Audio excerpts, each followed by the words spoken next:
Hi friends, ಎಲ್ರಿಗೂ ನಮಸ್ಕಾರ. ಜ್ಞಾನಗಂಗೋತ್ರಿ ಸಂಸ್ಥೆಯ ಇನ್ಕ್ವೆಸ್ಟ್ ಪ್ರಚಲಿತ ಘಟನೆಗಳ ಸರಣಿಗೆ ತಮ್ಮೆಲ್ಲರಿಗೂ ಮತ್ತೊಮ್ಮೆ ಸ್ವಾಗತ. ಇವತ್ತು ನಾವು ಸಂಚಿಕೆ ಸಂಖ್ಯೆ 931 ಡಿಸ್ಕಸ್ ಮಾಡ್ತಾ ಇದ್ದೇವೆ. ದಿನಾಂಕ 7 ಮತ್ತು 8ನೇ ಆಗಸ್ಟ್ 2025. ಇವತ್ತಿನ ಅಪ್ಡೇಟ್ಸನ್ನು ತಿಳಿಯೋ ಮುನ್ನ ಕಳೆದ ಸಂಚಿಕೆ 2 ಪ್ರಶ್ನೆಗಳ ಉತ್ತರಗಳು, ಪ್ರಶ್ನೆ ಸಂಖ್ಯೆ 1ಕ್ಕೆ ಆಪ್ಷನ್ ಬಿ ಮತ್ತು ಪ್ರಶ್ನೆ ಸಂಖ್ಯೆ 2ಕ್ಕೆ ಆಪ್ಷನ್ ಡಿ ಸರಿ ಉತ್ತರವಾಗಿರುತ್ತೆ. ಹಾಗಿದ್ರೆ ಇವತ್ತಿನ ಮೊದಲನೇ ಪ್ರಶ್ನೆಗೆ ಬರೋಣ. ಯಾವ ರಾಜ್ಯವು ಇತ್ತೀಚೆಗೆ ಭೂ ಸುರಕ್ಷಾ ಯೋಜನೆಯನ್ನು ಪ್ರಾರಂಭಿಸಿತು? ವಿಚ್ ಸ್ಟೇಟ್ ಲಾಂಚ್ಡ್ ದಿ ಭೂ ಸುರಕ್ಷಾ ಯೋಜನೆ ರೀಸೆಂಟ್ಲಿ? ಸೊ ಈ ಪ್ರಶ್ನೆಗೆ ಸರಿಯಾದ ಉತ್ತರ ನಮ್ಮ ಕರ್ನಾಟಕ ರಾಜ್ಯದಲ್ಲಿ ಇತ್ತೀಚೆಗೆ ಈ ಒಂದು ಭೂ ಸುರಕ್ಷಾ ಯೋಜನೆಯನ್ನು ಲಾಂಚ್ ಮಾಡಲಾಗಿರುತ್ತೆ. ಹಾಗಿದ್ರೆ ಈ ಒಂದು ಯೋಜನೆಯ ಉದ್ದೇಶ ಏನು ಅನ್ನೋದನ್ನ ಈ ಒಂದು ಆರ್ಟಿಕಲ್ ಅಲ್ಲಿ ನಾವು ಡಿಸ್ಕಸ್ ಮಾಡೋಣ. ಸೊ ಈ ಯೋಜನೆಯನ್ನ ನಾವೇನಂತ ಕರಿತೀವಿ ಅಂದ್ರೆ ಭೂ ಸುರಕ್ಷಾ ಯೋಜನೆ ಅಂತ ಹೇಳ್ತೇವೆ. ಸೊ ಈ ಒಂದು ಕಾರ್ಯಕ್ರಮದ ಅಡಿಯಲ್ಲಿ they are going to digitise all base land records across the state. ಅಂದ್ರೆ ನಮ್ಮ ರಾಜ್ಯದಾದ್ಯಂತ ಇರ್ತಕ್ಕಂಥ ಈ ಭೂಮಿಗೆ ಸಂಬಂಧಪಟ್ಟಿರ್ತಕ್ಕಂಥ ದಾಖಲೆಗಳೇನಿರ್ತವೆ ಆ ಮೂಲ ದಾಖಲೆಗಳನ್ನ ಡಿಜಿಟಲೀಕರಣಗೊಳಿಸ್ತಕ್ಕಂಥ ಒಂದು ಉದ್ದೇಶದಿಂದ ಈ ಒಂದು ಕಾರ್ಯಕ್ರಮವನ್ನು ಅಥವಾ ಯೋಜನೆಯನ್ನು ಲಾಂಚ್ ಮಾಡಲಾಗಿರುತ್ತೆ. ಸೊ ಇದರಿಂದ ಆಗ್ತಕ್ಕಂಥ ಬೆನಿಫಿಟ್ ಏನು ಅಂದರೆ ಟ್ರಾನ್ಸ್ಪರೆನ್ಸಿ, ಪಾರದರ್ಶಕತೆ ಹೆಚ್ಚಾಗುತ್ತೆ. ಆಕ್ಸೆಸಿಬಿಲಿಟಿ ಅಂದರೆ ಆ ಒಂದು ಡಾಕ್ಯುಮೆಂಟ್ಸನ್ನು ನಾವು ಒಂದು ಪೋರ್ಟಲ್ನ ಮುಖಾಂತರ ಈಸಿಯಾಗಿ ಆಕ್ಸೆಸ್ ಮಾಡ್ಬೋದಾಗಿರುತ್ತೆ. ಅದ್ರ ಜೊತೆಗೆ ಫ್ರಾಡ್ ಪ್ರಿವೆನ್ಷನ್ ಅಥವಾ ಈ ಮೋಸ ಆಗ್ತಕ್ಕಂಥದ್ದನ್ನು ತಡೆಗಟ್ಟುವ ಉದ್ದೇಶದಿಂದ ಭೂ ಸುರಕ್ಷಾ ಯೋಜನೆಯನ್ನು ನಮ್ಮ ಕರ್ನಾಟಕ ಸರ್ಕಾರ ಪ್ರಾರಂಭ ಮಾಡಿರುತ್ತೆ. ಸೊ ಈ ಒಂದು ಡಿಜಿಟಲೈಸೇಷನ್ ಪ್ರೋಸೆಸ್ನ ಟಾರ್ಗೆಟ್ ಎಷ್ಟು ಅಂದರೆ 100 ಕೋಟಿ ಪೇಜ್ಗಳನ್ನು ಅಂದರೆ 100 crore pages ಲ್ಯಾಂಡ್ ರೆಕಾರ್ಡ್ಸ್ ಅನ್ನು ಅಂದರೆ ಭೂಮಿಗೆ ಸಂಬಂಧಪಟ್ಟಿರ್ತಕ್ಕಂಥ 100 ಕೋಟಿ ಪುಟಗಳಷ್ಟು ಭೂ ದಾಖಲೆಗಳನ್ನು ಡಿಜಿಟಲೈಸ್ ಮಾಡ್ತಕ್ಕಂಥದ್ದು ಈ ಒಂದು ಕಾರ್ಯಕ್ರಮದ ಉದ್ದೇಶವಾಗಿರುತ್ತೆ. ಸೊ ಈ ಒಂದು ಕಾರ್ಯಕ್ರಮದ ಅಡಿಯಲ್ಲಿ ಒಂದು ಭೂ ಸುರಕ್ಷಾ ಪೋರ್ಟಲ್ ಅನ್ನು ಕೂಡ ಡೆವಲಪ್ ಮಾಡಲಾಗುತ್ತೆ. ಈ ಒಂದು ಪೋರ್ಟಲ್ ಅಡಿಯಲ್ಲಿ ಈ ಡಾಕ್ಯುಮೆಂಟ್ಸ್ ಅನ್ನ ಡಿಜಿಟಲೈಸ್ ಮಾಡಲಾಗುತ್ತೆ. ಸೊ ಇದರಿಂದ ಈ ಮಿಡಲ್ ಮ್ಯಾನ್, ಮಧ್ಯವರ್ತಿಗಳಾಗಿರ್ಬೋದು ಅಥವಾ ಬ್ರೈಬ್ಸ್, ಲಂಚ ಕೊಡ್ತಕ್ಕಂಥದ್ದಾಗಿರ್ಬೋದು ಅಥವಾ ಈ ಡಾಕ್ಯುಮೆಂಟ್ಸ್ ಅನ್ನ ಮ್ಯಾನಿಪುಲೇಟ್ ಮಾಡ್ತಕ್ಕಂಥದ್ದು ಅಥವಾ ತಿದ್ದತಕ್ಕಂಥ ಒಂದು ಪದ್ಧತಿ ಏನಿರುತ್ತೆ, ಸೊ ಇವೆಲ್ಲವನ್ನ ಎಲಿಮಿನೇಟ್ ಮಾಡಲಿಕ್ಕೆ ಈ ಒಂದು ಯೋಜನೆ ನಮಗೆ ಬೆನಿಫಿಟ್ ಆಗುತ್ತೆ. So with this let's get into question number 2. Kaiga ಪರಮಾಣು ವಿದ್ಯುತ್ ಸ್ಥಾವರದ 5ನೇ ಮತ್ತು 6ನೇ ಘಟಕಗಳ ವಿಸ್ತರಣೆಯು ಯಾವ ವರ್ಷದ ವೇಳೆಗೆ ವಿದ್ಯುತ್ ಉತ್ಪಾದನೆಯನ್ನು ಪ್ರಾರಂಭಿಸಲು ನಿರೀಕ್ಷೆ ಇದೆ? The Kaiga atomic power station expansion with unit 5 and 6 is expected to begin generating electricity by which year? So ಇದು ನಮ್ಮ ಕರ್ನಾಟಕದಲ್ಲಿರ್ತಕ್ಕಂಥ ಅಟಾಮಿಕ್ ಪವರ್ ಸ್ಟೇಷನ್ ಆಗಿರುತ್ತೆ, ಅಂದರೆ ಪರಮಾಣು ವಿದ್ಯುತ್ ಸ್ಥಾವರವಾಗಿರುತ್ತೆ. ಸೊ ಇದನ್ನು ನಾವು ಕೈಗಾ ಅಟಾಮಿಕ್ ಪವರ್ ಸ್ಟೇಷನ್ ಅಂತ ಹೇಳ್ತೇವೆ. ಸೊ ಈ ಒಂದು ಪವರ್ ಸ್ಟೇಷನ್ ಅಲ್ಲಿ ಈಗಾಗಲೇ 4 ಯೂನಿಟ್ಗಳು ಫಂಕ್ಷನ್ ಮಾಡ್ತಾ ಇದ್ದಾವೆ, ಅಂದ್ರೆ 4 ಘಟಕಗಳಿಂದ ಇಲ್ಲಿ ವಿದ್ಯುತ್ ಅನ್ನ ಉತ್ಪಾದನೆ ಮಾಡಲಾಗ್ತಾ ಇದೆ.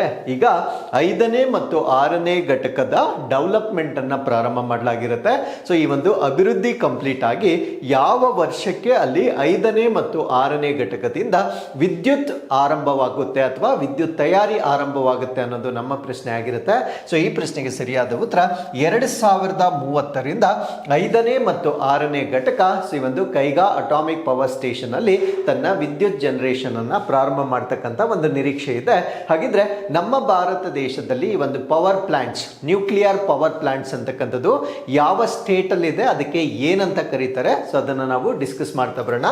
ಸೊ ಇಲ್ಲಿ ಮೊದಲನೇದು ರಾಜಸ್ಥಾನದಲ್ಲಿರ್ತಕ್ಕಂಥ ಒಂದು ನ್ಯೂಕ್ಲಿಯರ್ ಪವರ್ ಸ್ಟೇಷನ್ ಅನ್ನು ನಾವು ಕೋಟಾ ಅಂತ ಹೇಳ್ತೇವೆ. ಸೊ ಕೋಟಾ ರಾಜಸ್ಥಾನದಲ್ಲಿ ನಾವು ಅಟಾಮಿಕ್ ಪವರ್ ಸ್ಟೇಷನ್ ಅನ್ನ ನಾವು ನೋಡಬಹುದಾಗಿರುತ್ತೆ. ಸೊ ಅದಾದ್ಮೇಲೆ ಗುಜರಾತ್ ನಲ್ಲಿ ಇರ್ತಕ್ಕಂಥ ಅಟಾಮಿಕ್ ಪವರ್ ಸ್ಟೇಷನ್ ಅನ್ನ ನಾವು ತಾಪಿ ಗುಜರಾತ್ ಅಂತ ಹೇಳ್ತೇವೆ. ಸೊ ರಾಜಸ್ಥಾನದಲ್ಲಿರ್ತಕ್ಕಂಥ ಒಂದು ಪವರ್ ಸ್ಟೇಷನ್ ಅನ್ನ ರಾಜಸ್ಥಾನ್ ಅಟಾಮಿಕ್ ಪವರ್ ಪ್ಲಾಂಟ್ ಅಂತ ಹೇಳ್ತೇವೆ. ಇದು ರಾಜಸ್ಥಾನದ ಕೋಟಾದಲ್ಲಿರ್ತಕ್ಕಂಥ ಒಂದು ಪವರ್ ಪ್ಲಾಂಟ್ ಆಗಿರುತ್ತೆ. ಸೊ ಗುಜರಾತ್ ನಲ್ಲಿರ್ತಕ್ಕಂಥ ನ್ಯೂಕ್ಲಿಯರ್ ಪವರ್ ಪ್ಲಾಂಟ್ ಅನ್ನು ನಾವು ಕಾಕ್ರಾಪರ ಅಟಾಮಿಕ್ ಪವರ್ ಪ್ಲಾಂಟ್ ಅಂತ ಹೇಳ್ತೇವೆ. ಸೊ ಇದು ಗುಜರಾತ್ನ ತಾಪಿಯಲ್ಲಿರ್ತಕ್ಕಂಥ ಒಂದು ಪವರ್ ಪ್ಲಾಂಟ್ ಆಗಿರುತ್ತೆ. ಸೊ ಅದಾದ್ಮೇಲೆ ಮಹಾರಾಷ್ಟ್ರದ ಬೈಸಾರ್ ನಲ್ಲಿ ಇರುತ್ತೆ. ಸೊ ಮಹಾರಾಷ್ಟ್ರದಲ್ಲಿರ್ತಕ್ಕಂಥ ನ್ಯೂಕ್ಲಿಯರ್ ಪವರ್ ಪ್ಲಾಂಟ್ ಅನ್ನ ತಾರಾಪುರ್ ಅಟಾಮಿಕ್ ಪವರ್ ಪ್ಲಾಂಟ್ ಅಂತ ಕರೀತೇವೆ. ಸೊ ಇನ್ನು ನಮ್ಮ ಕರ್ನಾಟಕದಲ್ಲಿ ಕೈಗಾದಲ್ಲಿ ಈ ಒಂದು ಪವರ್ ಪ್ಲಾಂಟ್ ಅನ್ನ ನೋಡಬಹುದಾಗಿರುತ್ತೆ. ಸೊ ಆ ಕಾರಣಕ್ಕಾಗಿ ನಮ್ಮ ಕರ್ನಾಟಕದಲ್ಲಿರ್ತಕ್ಕಂಥ ಒಂದು ಪವರ್ ಪ್ಲಾಂಟ್ ಅನ್ನ ಕೈಗಾ ಜನರೇಟಿಂಗ್ ಸ್ಟೇಷನ್ ಅಂತ ಹೇಳಲಾಗುತ್ತೆ. So as I told you before, ಇಲ್ಲಿ KGS 1, 2, 3, 4 ಈಗಾಗಲೇ ಸೊ ಆಪರೇಷನಲೈಸ್ ಆಗಿರ್ತಕ್ಕಂಥ ಒಂದು ಯೂನಿಟ್ಸ್ ಆಗಿರುತ್ತೆ. ಸೊ ಈಗ 5 ಮತ್ತು 6 ಅನ್ನ ಆಡ್ ಮಾಡಲಾಗ್ತಾ ಇದೆ. ಇದರಿಂದ 2030 ವೇಳೆಗೆ ಈ 516 ಯೂನಿಟ್ಸ್ ಏನಿರುತ್ತೆ ಸೊ ಇದು ಕಾರ್ಯರೂಪಕ್ಕೆ ಬರ್ತಕ್ಕಂಥ ಒಂದು ಸಾಧ್ಯತೆ ಇರುತ್ತೆ. ಸೊ ಇನ್ನು ತಮಿಳುನಾಡಿಗೆ ಬಂದಾಗ ಎರಡು ಭಾಗಗಳಲ್ಲಿ ನಾವು ನೋಡ್ಬೋದಾಗಿರುತ್ತೆ. ಸೊ ಎರಡೂ ಕೂಡ ಒಂದು ಕಲ್ಪಕಂ ತಮಿಳುನಾಡಿನಲ್ಲಿ ಇರುತ್ತೆ, ಇನ್ನೊಂದನ್ನ ಕುಡಂಕುಳಂ ತಮಿಳುನಾಡಿನಲ್ಲಿ ಈ ಒಂದು ನ್ಯೂಕ್ಲಿಯರ್ ಪವರ್ ಪ್ಲಾಂಟ್ಗಳನ್ನು ನೋಡ್ಬೋದಾಗಿರುತ್ತೆ. ಸೊ ಫೈನಲಿ ಉತ್ತರ ಪ್ರದೇಶದ ನರೋರಾದಲ್ಲಿರುತ್ತೆ. ಸೊ ಅದನ್ನು ನಾವು ನರೋರಾ ಅಟಾಮಿಕ್ ಪವರ್ ಪ್ಲಾಂಟ್ಸ್ ಅಂತ ಹೇಳ್ತೇವೆ. ಸೊ ಇಷ್ಟು ನಮ್ಮ ಭಾರತ ದೇಶದಲ್ಲಿರ್ತಕ್ಕಂಥ ಪರಮಾಣು ವಿದ್ಯುತ್ ಸ್ಥಾವರಗಳು, ಅದರ ರಾಜ್ಯಗಳು ಮತ್ತು ಅವುಗಳ ಹೆಸರುಗಳಿಗೆ ಸಂಬಂಧಪಟ್ಟಂತೆ ಮಾಹಿತಿ ನಮಗೆ ಗೊತ್ತಿರಬೇಕಾಗಿರುತ್ತೆ. ಹಾಗಿದ್ರೆ ಈಗ ಡಿಸ್ಕಸ್ ಮಾಡ್ತಾ ಇರ್ತಕ್ಕಂಥ ಅಪ್ಡೇಟ್ ಏನು ಅಂದ್ರೆ, ನಮ್ಮ ಕರ್ನಾಟಕದ ಕೈಗಾ ಅಟಾಮಿಕ್ ಪವರ್ ಸ್ಟೇಷನ್ ಏನಿದೆ ಸೊ ಇದು ನಮ್ಮ ಕರ್ನಾಟಕದ ಉತ್ತರ ಕನ್ನಡದಲ್ಲಿರ್ತಕ್ಕಂಥ ಪರಮಾಣು ವಿದ್ಯುತ್ ಸ್ಥಾವರವಾಗಿರುತ್ತೆ. ಸೊ ಈ ಒಂದು ಸ್ಥಾವರದಲ್ಲಿ ಆಲ್ರೆಡಿ ಇರತಕ್ಕಂಥ 4 ಯೂನಿಟ್ಗಳ ಜೊತೆಗೆ 5th ಯೂನಿಟ್ ಮತ್ತೆ 6th ಯೂನಿಟ್ ಅನ್ನ ಡೆವಲಪ್ ಮಾಡ್ತಾ ಇದ್ದಾರೆ. ಸೊ ಈ ಎರಡು ಘಟಕಗಳು 2030 ವೇಳೆಗೆ ವಿದ್ಯುತ್ ಅನ್ನ ಡೆವಲಪ್ ಮಾಡ್ತಕ್ಕಂಥ ಒಂದು ಸಾಧ್ಯತೆ ಇರುತ್ತೆ. ಹಾಗಿದ್ರೆ ಈ ಒಂದು ಪ್ರಾಜೆಕ್ಟ್ ನ ಪ್ರಮುಖ ಅಂಶಗಳು ಏನು ಅಂತ ನಾವು ನೋಡೋದಾದ್ರೆ, ಈ ಯೂನಿಟ್ 5 ಮತ್ತೆ 6 ಇವೆರಡರ ಕೆಪಾಸಿಟಿ ಎಷ್ಟಿರುತ್ತೆ ಅಂದ್ರೆ 700 megawatts equivalent of pressurised heavy water reactor. So ಇದು ನಾವು ಯೂಸ್ ಮಾಡ್ತಕ್ಕಂಥ ಒಂದು ಟೆಕ್ನಾಲಜಿ ಆಗಿರುತ್ತೆ.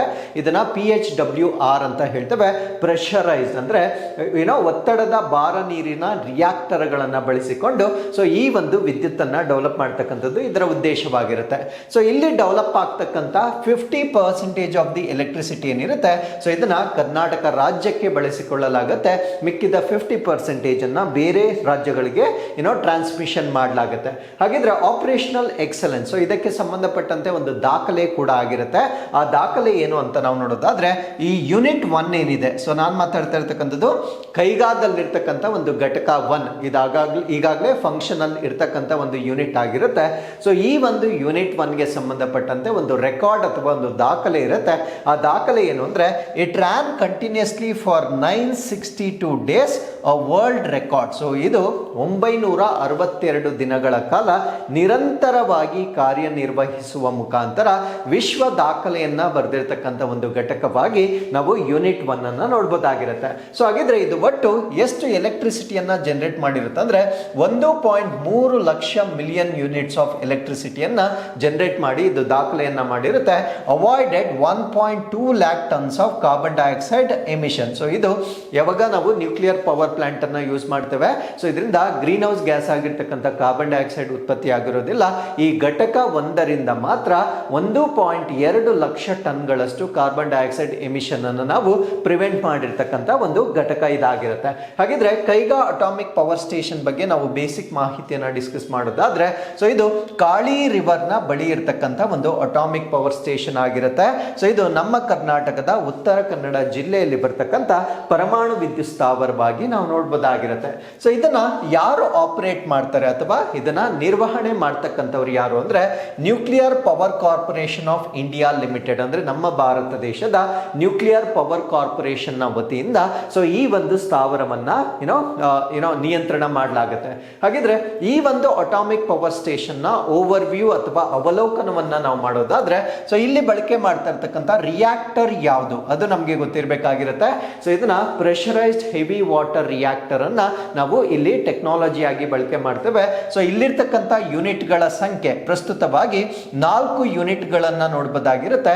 ಈ 4 ಯೂನಿಟ್ಗಳು 220 ಮೆಗಾವ್ಯಾಟ್ ಈಕ್ವಿವೆಲೆಂಟ್ ಆಫ್ ಅಷ್ಟು ಎನರ್ಜಿಯನ್ನ ಉತ್ಪತ್ತಿ ಮಾಡುತ್ತೆ. ಬಟ್ ಈಗ ಆಡ್ ಮಾಡ್ತಾ ಇರ್ತಕ್ಕಂಥ 5th ಮತ್ತೆ 6th ಯೂನಿಟ್ ಏನಿರುತ್ತೆ ಸೊ ಅದು ಕೆಪಾಸಿಟಿಯಲ್ಲಿ ಈ 4 ಯೂನಿಟ್ಗಳಿಂದ ಸೊ ಹೆಚ್ಚಿನ ಕೆಪಾಸಿಟಿಯನ್ನ ಹೊಂದಿರತಕ್ಕಂಥ ಯೂನಿಟ್ ಆಗಿರುತ್ತೆ. ಸೊ ಅಪ್ಕಮಿಂಗ್ ಯೂನಿಟ್ಸ್, ಇದನ್ನೇ ನಾನು ಹೇಳಿದ್ದು, 2 ಅಪ್ಕಮಿಂಗ್ ಯೂನಿಟ್ಸ್ ಅನ್ನು ನಾವು ಡೆವಲಪ್ ಮಾಡ್ತಾ ಇದ್ದೇವೆ. ಎರಡೂ ಕೂಡ 70 ಮೆಗಾವ್ಯಾಟ್ ಈಕ್ವಿವೆಲೆಂಟ್ ಅಷ್ಟು ಎನರ್ಜಿಯನ್ನ ಪ್ರೊಡ್ಯೂಸ್ ಮಾಡ್ತಕ್ಕಂಥ ಒಂದು ಸಾಧ್ಯತೆ ಇರುತ್ತೆ.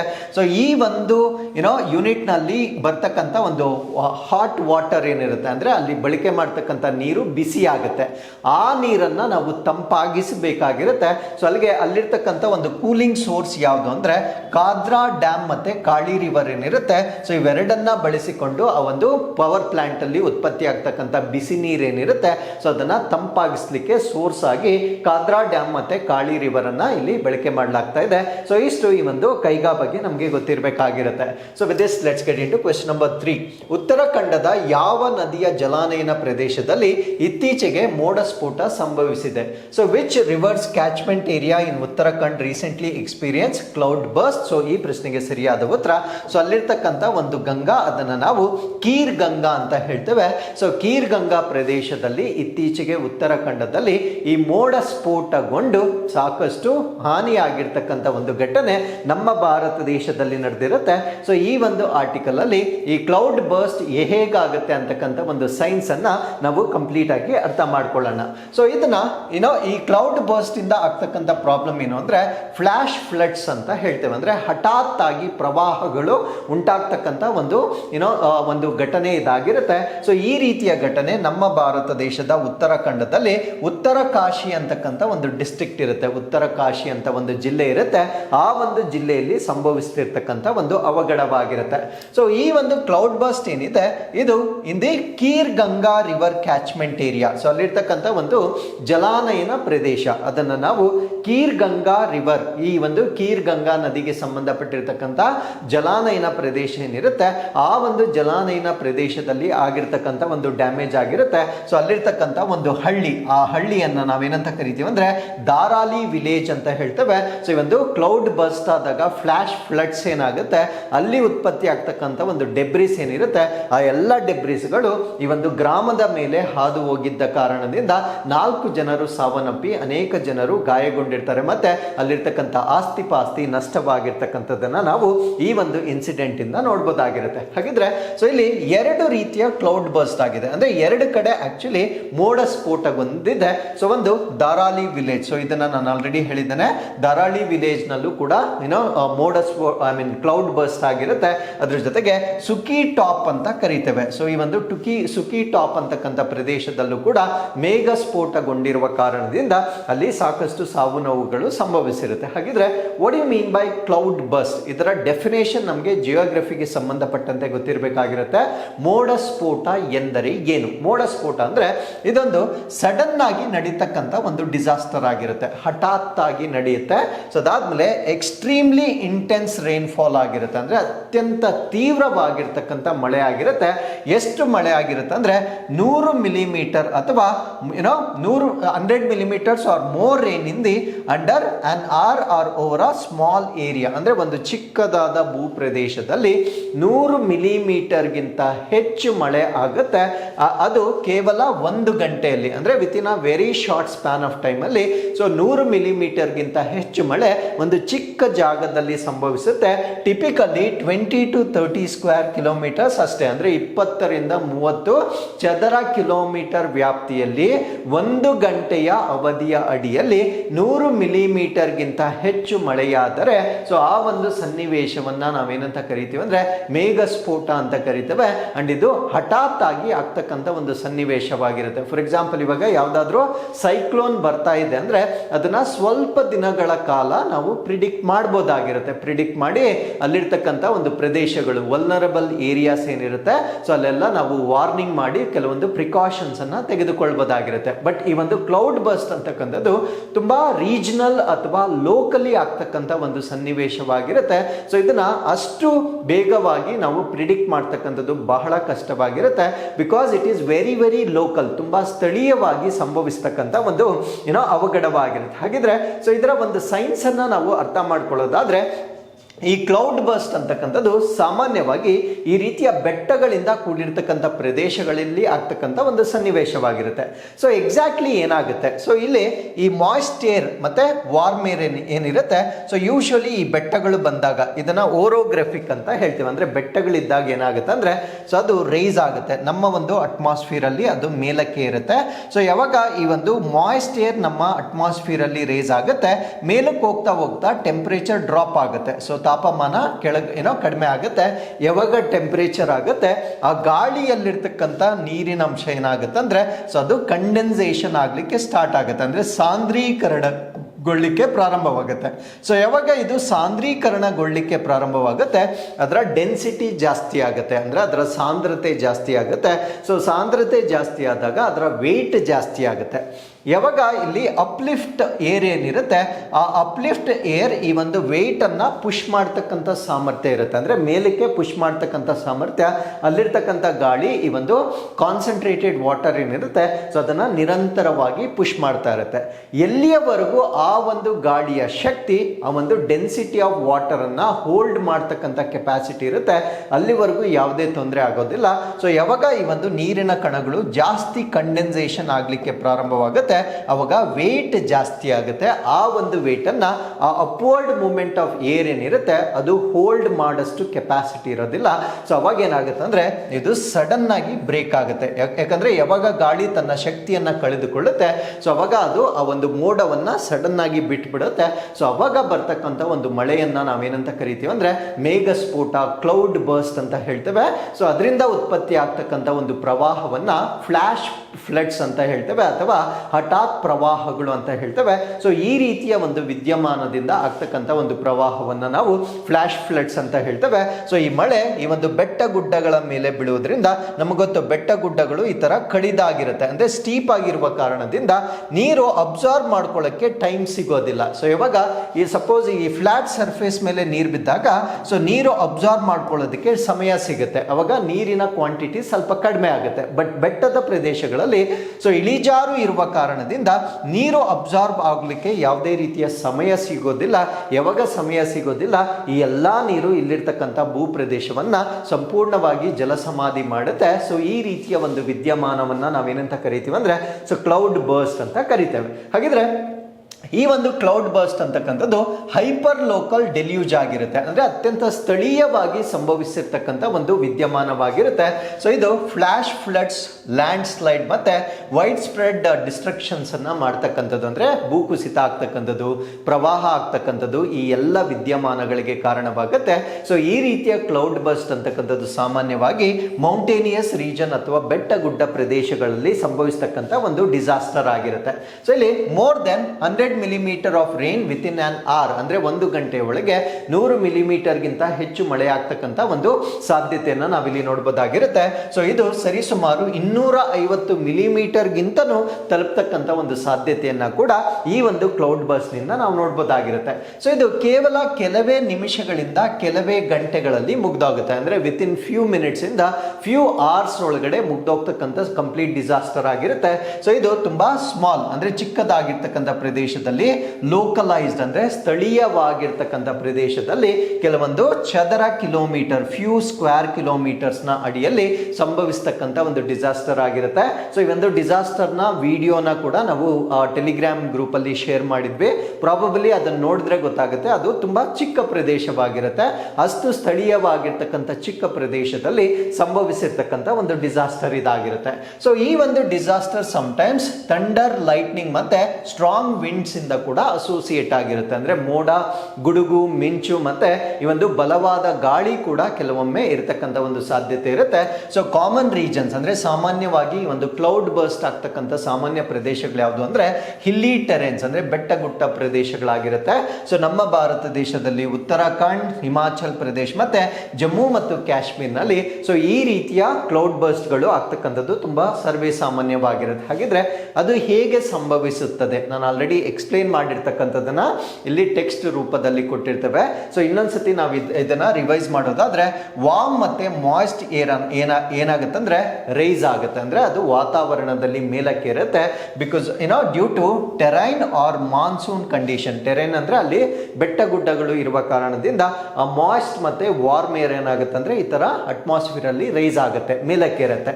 ಸೊ ಮೇಲಕ್ಕೆ ಇರಿದಾಗ it cools and condenses into dense clouds, ಅಂದ್ರೆ ಮೇಲಕ್ಕೆ ಹೋಗ್ತಾ ಹೋಗ್ತಾ ಟೆಂಪರೇಚರ್ ಕಡಿಮೆ ಆಗುತ್ತೆ. ಯಾವಾಗ ತಾಪಮಾನ ಕಡಿಮೆ ಆಗುತ್ತೆ, ಸೊ ಅಲ್ಲಿರ್ತಕ್ಕಂಥ ನೀರೇನಾಗುತ್ತೆ ಅಂದ್ರೆ ಕಂಡೆನ್ಸ್ ಆಗುತ್ತೆ, ಸಾಂದ್ರೀಕರಣಗೊಂಡು ಅದು ಮೋಡಗಳನ್ನ ರೂಪಿಸುತ್ತೆ.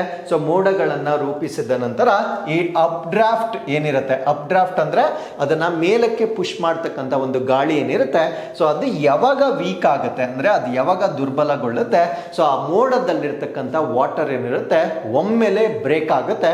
ಬ್ರೇಕ್ ಆದಾಗ ಉಂಟಾಗ್ತಕ್ಕಂಥ ಒಂದು ಮಳೆಯನ್ನೇ ನಾವು ಫ್ಲಾಶ್ ಫ್ಲಡ್ಸ್ ಅಥವಾ ಅಥವಾ ಕ್ಲೌಡ್ ಬರ್ಸ್ಟ್ ಅಂತ ಕರಿತೇವೆ. So the steep terrain cannot absorb the water. So ಇದನ್ನೇ ನಾನು ಹೇಳಿದ್ದು, ಯಾವಾಗ ಬೆಟ್ಟ ಈ ತರ ಸ್ಟೀಪ್ ಅಥವಾ ಕಡಿದಾಗಿರುತ್ತೆ, ಸೊ ಅದು ನೀರನ್ನ ಅಬ್ಸಾರ್ಬ್ ಮಾಡ್ಕೊಳ್ಳೋ ಕೆಪಾಸಿಟಿ ಇರೋದಿಲ್ಲ ಅಥವಾ ಅಷ್ಟು ಟೈಮ್ ಅದಕ್ಕೆ ಸಿಗೋದಿಲ್ಲ. ಸೊ ಅವಾಗ ಸಂಪೂರ್ಣ ನೀರು ಅಂದ್ರೆ ಬಿದ್ದಿರ್ತಕ್ಕಂಥ ಎಲ್ಲ ನೀರು ಹರಿತಕ್ಕಂಥದ್ದನ್ನ ನಾವು ನೋಡ್ಬೋದಾಗಿರುತ್ತೆ. ಸೊ ತನ್ನ ಒಂದು ವೇ ಅಥವಾ ಪಾತಲ್ಲಿ ಬರ್ತಕ್ಕಂಥ ಎಲ್ಲ ಒಂದು ಮೂಲ ಸೌಕರ್ಯಗಳನ್ನ ಅದು ಡೆಸ್ಟ್ರಾಯ್ ಮಾಡ್ಕೊಂತ ಮುಂದಕ್ಕೆ ಹೋಗುತ್ತೆ. ಅದನ್ನೇ ನಾವು ಫ್ಲಾಶ್ ಫ್ಲಡ್ಸ್ ಅಂತ ಕರಿತೇವೆ. ಸೊ ಈ ಒಂದು ಆರ್ಟಿಕಲ್ ಜೊತೆಗೆ ಈ ಕೀರ್ ಗಂಗಾ ರಿವರ್ ಬಗ್ಗೆ ಕೂಡ ನಾವು ಡಿಸ್ಕಸ್ ಮಾಡೋಣ. ಯಾಕಂದ್ರೆ ಈ ಸನ್ನಿವೇಶ ಅಂತಕ್ಕಂಥದ್ದು ಅಥವಾ ಈ ಒಂದು ದುರ್ಘಟನೆ ಅಂತಕ್ಕಂಥದ್ದು ಈ ಕೀರ್ ಗಂಗಾ ಕ್ಯಾಚ್ಮೆಂಟ್ ಏರಿಯಾದಲ್ಲಿ ಸಂಭವಿಸಿರುವ ಕಾರಣದಿಂದ ಸೊ ಇದರ ಬಗ್ಗೆ ಕೂಡ ನಮಗೆ ಎಕ್ಸಾಮ್ ರಿಲೇಟೆಡ್ ಪಾಯಿಂಟ್ಸ್ ಗೊತ್ತಾಗಿರ್ಬೇಕಾಗಿರುತ್ತೆ. ಸೊ ಈ ಒಂದು ಕೀರ್ ಗಂಗವನ್ನ ನಾವು ಲೋಕಲಿ ಅಂದ್ರೆ ಸ್ಥಳೀಯವಾಗಿ ಇದನ್ನ ಕೀರ್ ಗಡ್ ಅಂತ ಕೂಡ ಕರೀತಾರೆ. ಕೀರ್ ಗಡ್ ಅನ್ನೋದು ಇದರ ಸ್ಥಳೀಯವಾದ ಹೆಸರಾಗಿರುತ್ತೆ. ಇದು ಮೌಂಟೇನ್ ಸ್ಟ್ರೀಮ್ ಇನ್ ಉತ್ತರ ಕಾಶಿ ಡಿಸ್ಟ್ರಿಕ್ಟ್ ಅಂದ್ರೆ ಉತ್ತರ ಕಾಶಿ ಜಿಲ್ಲೆಯಲ್ಲಿ ಬರ್ತಕ್ಕಂಥ ಒಂದು ಪರ್ವತ ಹೊಳೆಯಾಗಿ ನಾವು ಇದನ್ನ ನೋಡಬಹುದಾಗಿರುತ್ತೆ. ಸೊ ಇದು ಉತ್ತರಾಖಂಡದಲ್ಲಿರ್ತಕ್ಕಂಥ ಒಂದು ಸ್ಟ್ರೀಮ್ ಆಗಿರುತ್ತೆ. So it flows through the Dharali region. So ಇದು ದಾರಾಲಿ ರೀಜನ್ ನ ಪ್ರದೇಶದಲ್ಲಿ ಹರಿತಕ್ಕಂಥ ಒಂದು ಹೊಳೆ ಆಗಿರುತ್ತೆ ನಿಯರ್ ಹರ್ಸಿಲ್. ಸೊ ಹರ್ಸಿಲ್ ನ ಬಳಿ ಇರ್ತಕ್ಕಂಥ ದಾರಾಲಿ ರೀಜನ್ ನಲ್ಲಿ ಹರಿತಕ್ಕಂಥ ಒಂದು ಸ್ಟ್ರೀಮ್ ಆಗಿರುತ್ತೆ. ಸೊ ಇದು ಗಂಗೋತ್ರಿ ಧಾಮ್ಗೆ ಸೇರ್ಕೊಳ್ಳುತ್ತೆ. ಅಂದ್ರೆ ಆ ಒಂದು ಎನ್ ರೂಟ್ ಟು ಸೇಕ್ರೆಡ್ ಅಂದ್ರೆ ಪವಿತ್ರವಾಗಿರ್ತಕ್ಕಂಥ ಈ ಗಂಗೋತ್ರಿ ಧಾಮಕ್ಕೆ ಹೋಗುವ ಮಾರ್ಗದಲ್ಲಿ ಅರ್ಸಿಲ್ನ ಬಳಿ ಇರ್ತಕ್ಕಂಥ ದಾರಾಲಿ ಪ್ರದೇಶ ಏನಿರುತ್ತೆ, ಆ ದಾರಾಲಿ ಪ್ರದೇಶದ ಮುಖಾಂತರ ಹರಿತಕ್ಕಂಥ ಒಂದು ನದಿಯನ್ನ ನಾವೇನಂತ ಕರಿತೀವಿ ಅಂದ್ರೆ ಕೀರ್ ಗಂಗಾ ನದಿ ಅಂತ ಕರಿತೇವೆ. ಸೊ ಇದು ಯಾವ ಪ್ರಕಾರಕ್ಕೆ ಸೇರಿದ್ದು ಅಂದ್ರೆ glacial fed mountain stream prone to swelling during monsoon. ಅಂದ್ರೆ ಇದು ಹಿಮ ನದಿಗಳಿಂದ ಸೋರ್ಸ್ ಅನ್ನ ಹೊಂದಿರುತ್ತೆ. ಗ್ಲೇಷಿಯಲ್ ಅಥವಾ ಹಿಮ ನದಿಗಳು ಅಂತ ನಾವೇನ್ ಹೇಳ್ತೇವೆ. ಸೊ ಹಿಮ ನದಿಗಳಿಂದ ತುಂಬಿದ ಪರ್ವತ ಹೊಳೆ ಇದಾಗಿರುತ್ತೆ. ಸಾಮಾನ್ಯವಾಗಿ ಇದು ಮಳೆಗಾಲದಲ್ಲಿ ಹೆಚ್ಚು ಉಲ್ಬಣಗೊಳ್ತಕ್ಕಂಥ ಒಂದು ನದಿಯಾಗಿ ನಾವು ಇದನ್ನ ನೋಡಬಹುದಾಗಿರುತ್ತೆ. ಸೊ ಇದರ ವಲ್ನರಬಿಲಿಟಿ ಅಥವಾ ರಿಸ್ಕ್ ಏನು ಅಂತ ನಾವು ನೋಡೋದಾದ್ರೆ the river's steep gradient and narrow valley. ಅಂದ್ರೆ ಅದರ ಹರಿತಕ್ಕಂಥ ಒಂದು ಟೋಪೋಗ್ರಫಿ ಏನಿರುತ್ತೆ ಈ ತರ ಸ್ಟೀಪ್ ಆಗಿರುತ್ತೆ, ಕಡಿದಾಗಿರುತ್ತೆ. ಅದ್ರ ಜೊತೆಗೆ ನ್ಯಾರೋ ವ್ಯಾಲಿ ಆಗಿರುತ್ತೆ, ಅಂದ್ರೆ ಕಿರಿದಾದ ಕಣಿವೆಯನ್ನ ಹೊಂದಿರತಕ್ಕಂಥ ಒಂದು ನದಿ ಆಗಿರುತ್ತೆ. So it makes it highly susceptible to flash floods and land slide. So ಈ ಒಂದು ನೇಚರ್ ಏನಿರುತ್ತೆ, ಸೊ ಅಂದ್ರೆ ಅದು ತುಂಬಾ ಕಿರಿದಾಗಿ ಇರ್ತಕ್ಕಂಥ ಒಂದು ಕಣಿವೆ ಆಗಿರ್ಬೋದು, ಸ್ಟೀಪ್ ಗ್ರೇಡಿಯಂಟ್ ಆಗಿರ್ಬೋದು ಅಂದ್ರೆ ಕಡಿದಾಗಿರ್ತಕ್ಕಂಥ ಒಂದು ಭೂಪ್ರದೇಶವಾಗಿರ್ಬೋದು. ಇವೆರಡೂ ಕಾರಣಗಳಿಂದ ಈ ಫ್ಲಾಶ್ ಫ್ಲಡ್ಸ್ ಮತ್ತೆ ಕ್ಲೌಡ್ ಬರ್ಸ್ಟ್ ಆಗ್ತಕ್ಕಂಥದ್ದು ಈ ಒಂದು ನದಿಯಿಂದ ಸರ್ವೇ ಸಾಮಾನ್ಯವಾಗಿ ಆಗ್ತಕ್ಕಂಥದ್ದು ಇಲ್ಲಿ ನಾವು ನೋಡಬಹುದಾಗಿರುತ್ತೆ. So with this let's get into question number 4. ಭಾರತದ ಪ್ರಮುಖ ಚಿನ್ನ ಉತ್ಪಾದಕ ರಾಜ್ಯ ಯಾವುದು? So which state is India's leading gold producer? ಈ ಪ್ರಶ್ನೆಗೆ ಸರಿಯಾದ ಉತ್ತರ ಸೊ ನಮ್ಮ ಭಾರತ ದೇಶದಲ್ಲಿ ಅತ್ಯಧಿಕ ಚಿನ್ನವನ್ನ ಉತ್ಪಾದನೆ ಮಾಡ್ತಕ್ಕಂಥ ರಾಜ್ಯ ನಮ್ಮ ಕರ್ನಾಟಕ ರಾಜ್ಯವಾಗಿರುತ್ತೆ. ಸೊ ಇದರ ಬಗ್ಗೆ ನಾವು ಪ್ರಶ್ನೆ ಕೊಡ್ಲಿಕ್ಕೆ ಕಾರಣ ಏನು ಅಂದ್ರೆ ಈಗ ಜಬಲ್ಪುರ್, ಮಧ್ಯಪ್ರದೇಶದ ಜಬಲ್ಪುರ್ನಲ್ಲಿ ಮ್ಯಾಸಿವ್ ಗೋಲ್ಡ್ ಮೈನ್ಸ್ ಅನ್ನ ಡಿಟೆಕ್ಟ್ ಮಾಡಿರ್ತಾರೆ. ಅಂದ್ರೆ ಅತ್ಯಂತ ಅಗಾಧವಾದ ಚಿನ್ನದ ನಿಕ್ಷೇಪಗಳನ್ನ ಪತ್ತೆ ಮಾಡಿರ್ತಾರೆ. ಸೊ ಇಲ್ಲಿ ನಾವು ಈ ಒಂದು ಮಧ್ಯಪ್ರದೇಶದ ಮ್ಯಾಪ್ ಅನ್ನ ನೋಡಬಹುದಾಗಿರುತ್ತೆ. ಸೊ ಮಧ್ಯಪ್ರದೇಶದ ಈ ಭಾಗದಲ್ಲಿ ಸೊ ನಾನು ಏನ್ ಮಾರ್ಕ್ ಮಾಡ್ತಾ ಇದ್ದೀನಿ, ಈ ಭಾಗದಲ್ಲಿ ನಾವು ಜಬಲ್ಪುರವನ್ನ ನೋಡಬಹುದಾಗಿರುತ್ತೆ. ಈ ಗ್ರೀನ್ ಪ್ಯಾಚಸ್ ನೀವೇನ್ ನೋಡ್ತಾ ಇದ್ದೀರಾ, ಸೊ ಇದೆಲ್ಲ ಮಧ್ಯಪ್ರದೇಶದಲ್ಲಿರ್ತಕ್ಕಂಥ ಫಾರೆಸ್ಟ್ ಝೋನ್ ಆಗಿರುತ್ತೆ.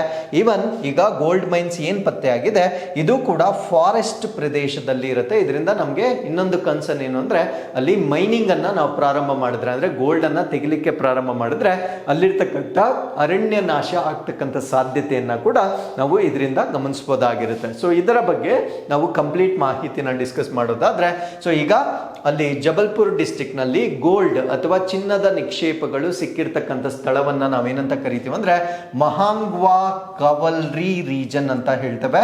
ಸೊ ಇದು ಶಿಹೋರಾ ತೆಹಸಿಲ್ ಜಬಲ್ಪುರ್ ಡಿಸ್ಟ್ರಿಕ್ಟ್ ನಲ್ಲಿ ಬರುತ್ತೆ. ಸೊ ಜಬಲ್ಪುರ್ ಜಿಲ್ಲೆಯಲ್ಲಿರ್ತಕ್ಕಂಥ ಶಿಹೋರಾ ತಹಸಿಲ್ನ ಮಹಾಂಗ್ವಾ ಕೇವಲ್ರಿ ಪ್ರದೇಶದ ಕೆಳಗೆ ಸೊ ಈಗ ಸಾಕಷ್ಟು ಚಿನ್ನದ ನಿಕ್ಷೇಪಗಳನ್ನ ಪತ್ತೆ ಮಾಡಲಾಗಿರುತ್ತೆ.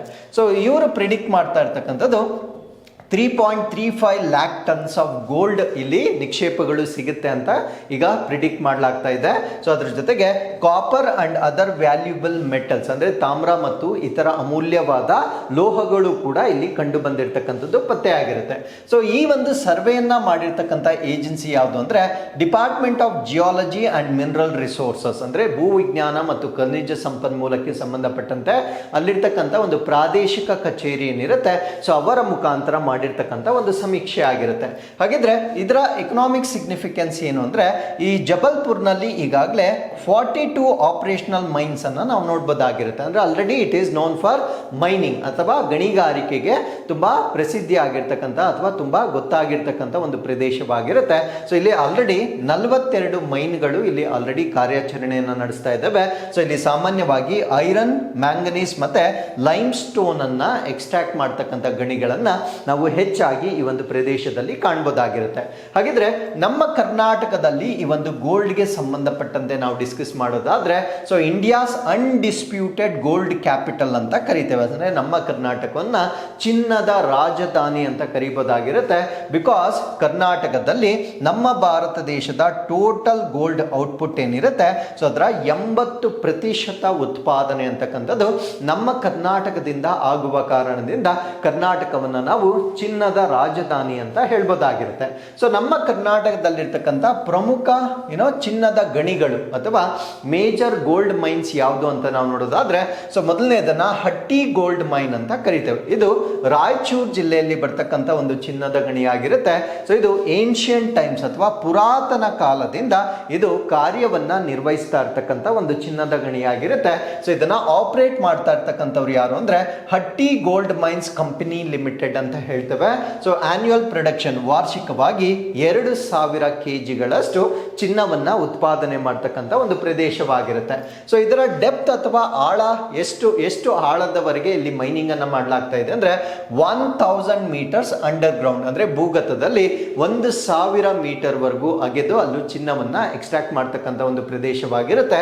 ಸೊ ಇದರ ಸಿಗ್ನಿಫಿಕೆನ್ಸ್ ಅಥವಾ ಮಹತ್ವ ಏನು ಅಂದ್ರೆ, only active primary gold mine in India, ಅಂದ್ರೆ ನಮ್ಮ ಭಾರತ ದೇಶದಲ್ಲಿ ಸಕ್ರಿಯವಾಗಿರ್ತಕ್ಕಂಥ ಪ್ರಾಥಮಿಕ ಚಿನ್ನದ ಗಣಿಯಾಗಿ ನಾವು ಹಟ್ಟಿ ಗೋಲ್ಡ್ ಮೈನ್ ಅನ್ನ consider ಮಾಡಬಹುದಾಗಿರುತ್ತೆ.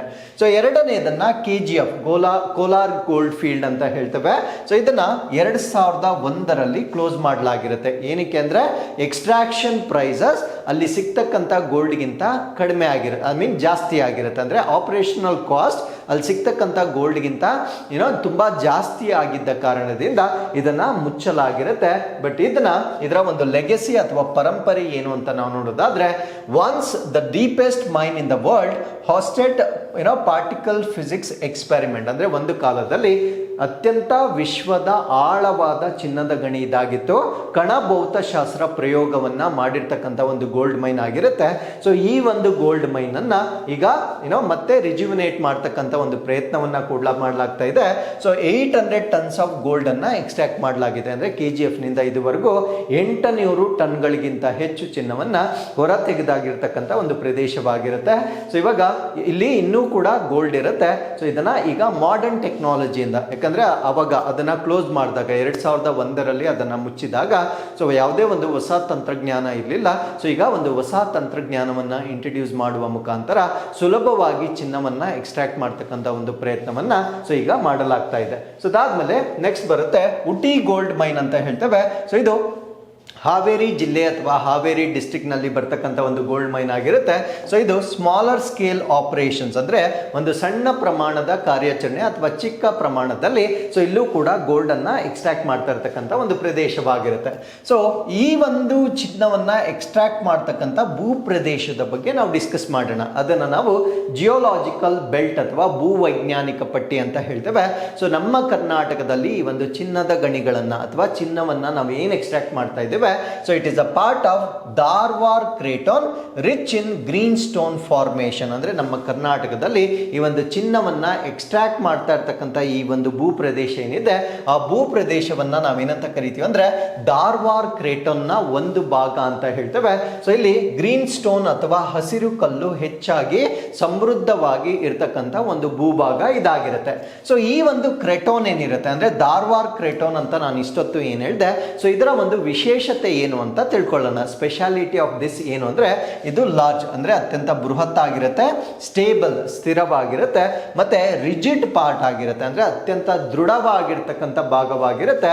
And earth's continental crust that has remained largely undisturbed by tectonic activity for billions of years. ಅಂದರೆ ಈ ಒಂದು ಭೂಫಲಕಗಳ ಚಲನೆ ಏನಿರುತ್ತೆ, ಈ ಭೂಫಲಕಗಳ ಚಲನೆಯಿಂದ ಯಾವುದೇ ಅಡಚಣೆಗೆ ಒಳಗಾಗದೇ ಇರತಕ್ಕಂಥ ಒಂದು ದೃಢವಾದ ಒಂದು ಭೂಪ್ರದೇಶವಾಗಿರುತ್ತೆ. ಈ ಒಂದು ಭೂಪ್ರದೇಶದ ಕೆಲವೊಂದು ಭಾಗಗಳಲ್ಲಿ ಈ ಚಿನ್ನದ ನಿಕ್ಷೇಪಗಳು ಪತ್ತೆಯಾಗಿದ್ದು, ಸೊ ಅಲ್ಲಿ ಚಿನ್ನವನ್ನ ಎಕ್ಸ್ಟ್ರಾಕ್ಟ್ ಮಾಡ್ತಾ ಇರ್ತಕ್ಕಂಥ ಭಾಗವನ್ನ ನಮ್ಮ ಕರ್ನಾಟಕದಲ್ಲಿ ಧಾರವಾಡ ಕ್ರೇಟರ್ ಅಂತ ಕರೀತೇವೆ. ಸೊ ಈ ಒಂದು ಮ್ಯಾಪ್ ನಲ್ಲಿ ನೀವು ನೋಡ್ಬೋದಾಗಿರುತ್ತೆ. So this is where, so ಈ ಒಂದು ಬ್ಲೂ ಕಲರ್ ಪಾರ್ಟ್ ಅನ್ನ ನಾವೇನ್ ನೋಡ್ತಾ ಇದ್ದೇವೆ, ಇದನ್ನ ನಾವು ಧಾರವಾಡ ಕ್ರೇಟರ್ ಅಂತ ಹೇಳ್ತೇವೆ. ಸೊ ಇದು ಅತ್ಯಂತ ಸ್ಟೇಬಲ್ ಆಗಿರ್ತಕ್ಕಂಥ ಒಂದು ಕ್ರೇಟರ್ ಆಗಿರುತ್ತೆ. ಸೊ ಈ ಭಾಗದಲ್ಲಿ ಈಗ ಚಿನ್ನವನ್ನ ಎಕ್ಸ್ಟ್ರಾಕ್ಟ್ ಮಾಡ್ತಾ ಇರ್ತಕ್ಕಂಥ ನಮ್ಮ ಕರ್ನಾಟಕದ ಭಾಗಗಳಾಗಿರುತ್ತೆ. So with this let's get into question number 5. ಮಧ್ಯಂತರ ಶ್ರೇಣಿಯ ಪರಮಾಣು ಪಡೆಗಳ ಒಪ್ಪಂದಕ್ಕೆ ಯಾವಾಗ ಸಹಿ ಹಾಕಲಾಗಿತ್ತು? When was the intermediate range nuclear force treaty sign? So ನಾನು ಮಾತಾಡ್ತಾ ಇರ್ತಕ್ಕಂಥದ್ದು ಈ ನ್ಯೂಕ್ಲಿಯರ್ ಫೋರ್ಸಸ್, ನಾನು ಕೈಗಾ ಬಗ್ಗೆ ಹೇಳಿರ್ತಕ್ಕಂಥದ್ದು ನ್ಯೂಕ್ಲಿಯರ್ ಎನರ್ಜಿ ಅಂದರೆ ಪರಮಾಣು ವಿದ್ಯುತ್ ಶಕ್ತಿಯನ್ನು ಉತ್ಪಾದನೆ ಮಾಡ್ತಕ್ಕಂಥ ಘಟಕ. ಬಟ್ ನಾನು ಇವಾಗ ಡಿಸ್ಕಸ್ ಮಾಡ್ತಾ ಇರ್ತಕ್ಕಂಥದ್ದು ನ್ಯೂಕ್ಲಿಯರ್ ವೆಪನ್ಸ್ ಅಥವಾ ಪರಮಾಣು ಶಸ್ತ್ರಾಸ್ತ್ರಗಳ ಬಗ್ಗೆ. ಈ ಪರಮಾಣು ಶಸ್ತ್ರಾಸ್ತ್ರಗಳ ತಯಾರಿಕೆಯನ್ನು ಪ್ರಿವೆಂಟ್ ಮಾಡ್ತಕ್ಕಂಥ ಒಂದು ಪ್ರಯತ್ನದ ಭಾಗವಾಗಿ intermediate range nuclear forces treaty ಅಥವಾ ಒಂದು ಒಪ್ಪಂದವನ್ನು ಮಾಡಿಕೊಳ್ಳಲಾಗಿರುತ್ತೆ. ಈ ಒಂದು ಒಪ್ಪಂದಕ್ಕೆ ಯಾವಾಗ ಸಹಿ ಹಾಕಲಾಗಿತ್ತು ಅನ್ನೋದು ನಮ್ಮ ಪ್ರಶ್ನೆ ಆಗಿತ್ತು. ಈ ಪ್ರಶ್ನೆಗೆ ಸರಿಯಾದ ಉತ್ತರ 1978 ಅಥವಾ 1987ರಲ್ಲಿ ಇದಕ್ಕೆ ಸಹಿ ಹಾಕಲಾಗಿತ್ತು. ಇದರ ಬಗ್ಗೆ ನಾವೀಗ ಡಿಸ್ಕಸ್ ಮಾಡಲಿಕ್ಕೆ ಕಾರಣ ಏನು ಅಂದರೆ, ರಷ್ಯಾ ಈಗ ಈ ಒಂದು ಒಪ್ಪಂದದಿಂದ ಹೊರಗಡೆ ಬಂದಿರುತ್ತೆ. ಅಂದರೆ 1987ರಲ್ಲಿ ಸಹಿ ಹಾಕಿರ್ತಕ್ಕಂಥ ಈ ಒಂದು ರಷ್ಯಾ 2025ರಲ್ಲಿ ಈ ಒಂದು ಒಪ್ಪಂದದಿಂದ ಹೊರಗಡೆ ಬರ್ತಕ್ಕಂಥ ಒಂದು ನಿರ್ಧಾರವನ್ನ ತೆಗೆದುಕೊಂಡಿರುತ್ತೆ. ಸೊ ಈ ಒಂದು ನಿರ್ಧಾರದಲ್ಲಿ ನಮ್ಮ ಪ್ರಪಂಚದಲ್ಲಿ ಯಾವ ರೀತಿಯ ಬದಲಾವಣೆಗಳ ಆಗುತ್ತೆ ಅನ್ನೋದನ್ನ ನಾವು ಡಿಸ್ಕಸ್ ಮಾಡೋಣ. ಅದ್ರ ಜೊತೆಗೆ ಈ ನ್ಯೂಕ್ಲಿಯರ್ ವೆಪನ್ಸ್ಗೆ ಸಂಬಂಧಪಟ್ಟಂತೆ 3 ಪ್ರಮುಖ ಒಪ್ಪಂದಗಳಿರುತ್ತೆ. ಆ 3 ಪ್ರಮುಖ ಒಪ್ಪಂದಗಳು ಯಾವ್ಯಾವುದು, ಆ ಒಪ್ಪಂದಗಳಲ್ಲಿ ಭಾರತ ರಾಷ್ಟ್ರ ಯಾವುದಕ್ಕೆ ಸಹಿ ಹಾಕಿದೆ, ಯಾವುದಕ್ಕೆ ಹಾಕಿಲ್ಲ, ಎಲ್ಲ ಕಾರಣಗಳನ್ನ ನಾವಿಲ್ಲಿ ಡಿಸ್ಕಸ್ ಮಾಡೋಣ. ಸಪೋಸ್ ನಿಮ್ಗೇನಾದ್ರೂ ಈ ನ್ಯೂಕ್ಲಿಯರ್ ವಾರ್ ಅಥವಾ ನ್ಯೂಕ್ಲಿಯರ್ ವೆಪನ್ಸ್ಗೆ ಸಂಬಂಧಪಟ್ಟಂತೆ ಎಸ್ಸೆ ರೈಟಿಂಗ್ ಬಂದಾಗ ಈ ಟ್ರೀಟೀಸ್ ಅಥವಾ ಒಪ್ಪಂದಗಳನ್ನು ನೀವು ಕಡ್ಡಾಯವಾಗಿ ಮೆನ್ಷನ್ ಮಾಡಲೇಬೇಕಾಗಿರುತ್ತೆ. ಸೊ ಅದರಿಂದ ಈ ಒಂದು ಆರ್ಟಿಕಲ್ ನಿಮ್ಮ ಎಸ್ಸೆ ರೈಟಿಂಗ್ಗೆ ಬಹಳ ಇಂಪಾರ್ಟೆಂಟ್ ಆಗಿರ್ತಕ್ಕಂಥ ಆರ್ಟಿಕಲ್ ಆಗಿರುತ್ತೆ. ಸೊ ಈಗ Russia has officially withdrawn from the 1987 intermediate range nuclear forces treaty. So Russia ಈಗ 1987ರಲ್ಲಿ ಸಹಿ ಹಾಕಿದ್ದ ಮಧ್ಯಂತರ ಶ್ರೇಣಿಯ ಪರಮಾಣು ಪಡೆಗಳ ಒಂದು ಒಪ್ಪಂದದಿಂದ ಅಧಿಕೃತವಾಗಿ ಹಿಂದೆ ಸರಿದಿದೆ. ಬಟ್ ಇದಕ್ಕಿಂತ ಮುಂಚೆ, ಐ ಮೀನ್ ಟು ಸೇ 2019ರಲ್ಲಿ US ಅಥವಾ ಅಮೆರಿಕ ಈ ಒಂದು ಒಪ್ಪಂದದಿಂದ ಆಲ್ರೆಡಿ ಆಚೆ ಬಂದಿರುತ್ತೆ. ಸೊ ಈಗ 2025ರಲ್ಲಿ ರಷ್ಯಾ ಕೂಡ ಈ ಒಂದು ಒಪ್ಪಂದದಿಂದ ಆಚೆ ಬಂದಿರುತ್ತೆ. ಸೊ ಇದರಿಂದ ಆಗ್ತಕ್ಕಂಥ ಎಫೆಕ್ಟ್ಸ್ ಏನು ಅಂತ ನಾವು ನೋಡೋದಾದ್ರೆ, ಇನ್ಮೇಲೆ ಈ ಒಂದು ಕೋಲ್ಡ್ ವಾರ್ ಸ್ಟಾರ್ಟ್ ಆಗುತ್ತೆ. ಕೋಲ್ಡ್ ವಾರ್ ಅಂದ್ರೆ ಶೀತಲ ಸಮರ ಅಂತ ನಾವೇನು ಹೇಳ್ತೇವೆ. ಸೊ ಈ ವೆಪನ್ಗಳನ್ನ ತಮ್ಮ ತಮ್ಮ ರಾಷ್ಟ್ರಗಳಲ್ಲಿ ತಯಾರಿ ಮಾಡ್ಕೊಳ್ಳಿಕ್ಕೆ ಪ್ರಾರಂಭ ಮಾಡ್ತಾರೆ, ಅದನ್ನ ಅನೌನ್ಸ್ ಮಾಡ್ತಾರೆ, ಯಾವಾಗ ಈ ಒಂದು ಘೋಷಣೆಗಳು ಮಾಡ್ತಾರೆ. ಸೊ ಬೇರೆ ರಾಷ್ಟ್ರಗಳು ಕೂಡ ಇದೇ ರೀತಿಯ ವೆಪನ್ಗಳನ್ನ ತಯಾರಿ ಮಾಡಲಿಕ್ಕೆ start ಮಾಡ್ಕೊಳ್ತವೆ.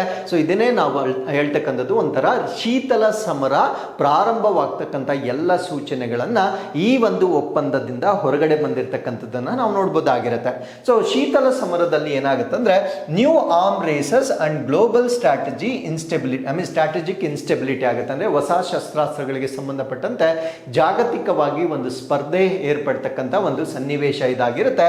ಅಂಡರ್ಮೈನ್ಸ್ decades of nuclear non proliferation efforts. ಅಂದ್ರೆ ದಶಕಗಳ ಒಂದು ಸಮಯದಿಂದ ನಾವು ಈ ಪರಮಾಣು ಪ್ರಸರಣ ನಿಷೇಧವನ್ನ ಏನು ಇಷ್ಟು ದಿನ ನಾವು ಮೇಂಟೈನ್ ಮಾಡಿದ್ವಿ, ಸೊ ಅದು ಇನ್ಮೇಲೆ ದುರ್ಬಲಗೊಳ್ತಕ್ಕಂಥ ಒಂದು ಸಾಧ್ಯತೆಯನ್ನ ನಾವಿಲ್ಲಿ ನೋಡ್ಬೋದಾಗಿರುತ್ತೆ. ಹಾಗಿದ್ರೆ ಸೊ ಈ ಒಂದು AINF ಟ್ರೀಟಿ, ಇದರ ಬಗ್ಗೆ ನಾವು ಹೆಚ್ಚಿನ ಮಾಹಿತಿಯನ್ನ ಡಿಸ್ಕಸ್ ಮಾಡೋದಾದ್ರೆ, ಸೊ ಇದನ್ನ ಸೈನ್ ಮಾಡಿರ್ತಕ್ಕಂಥದ್ದು ಡಿಸೆಂಬರ್ 8, 1987ರಲ್ಲಿ ಸಹಿ ಹಾಕಲಾಗಿರುತ್ತೆ.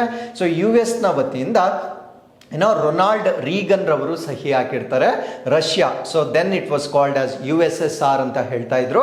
ಸೊ ಆ ಒಂದು ಸಮಯದಲ್ಲಿ ಮಿಖಾಯಿಲ್ ಗೋರ್ಬಚೇವ್ ಅಂತಕ್ಕಂಥ ವ್ಯಕ್ತಿ ಈ ಒಂದು ಒಪ್ಪಂದಕ್ಕೆ ಸಹಿ ಹಾಕಿರ್ತಕ್ಕಂಥದ್ದನ್ನ ನಾವು ನೋಡ್ಬೋದಾಗಿರುತ್ತೆ.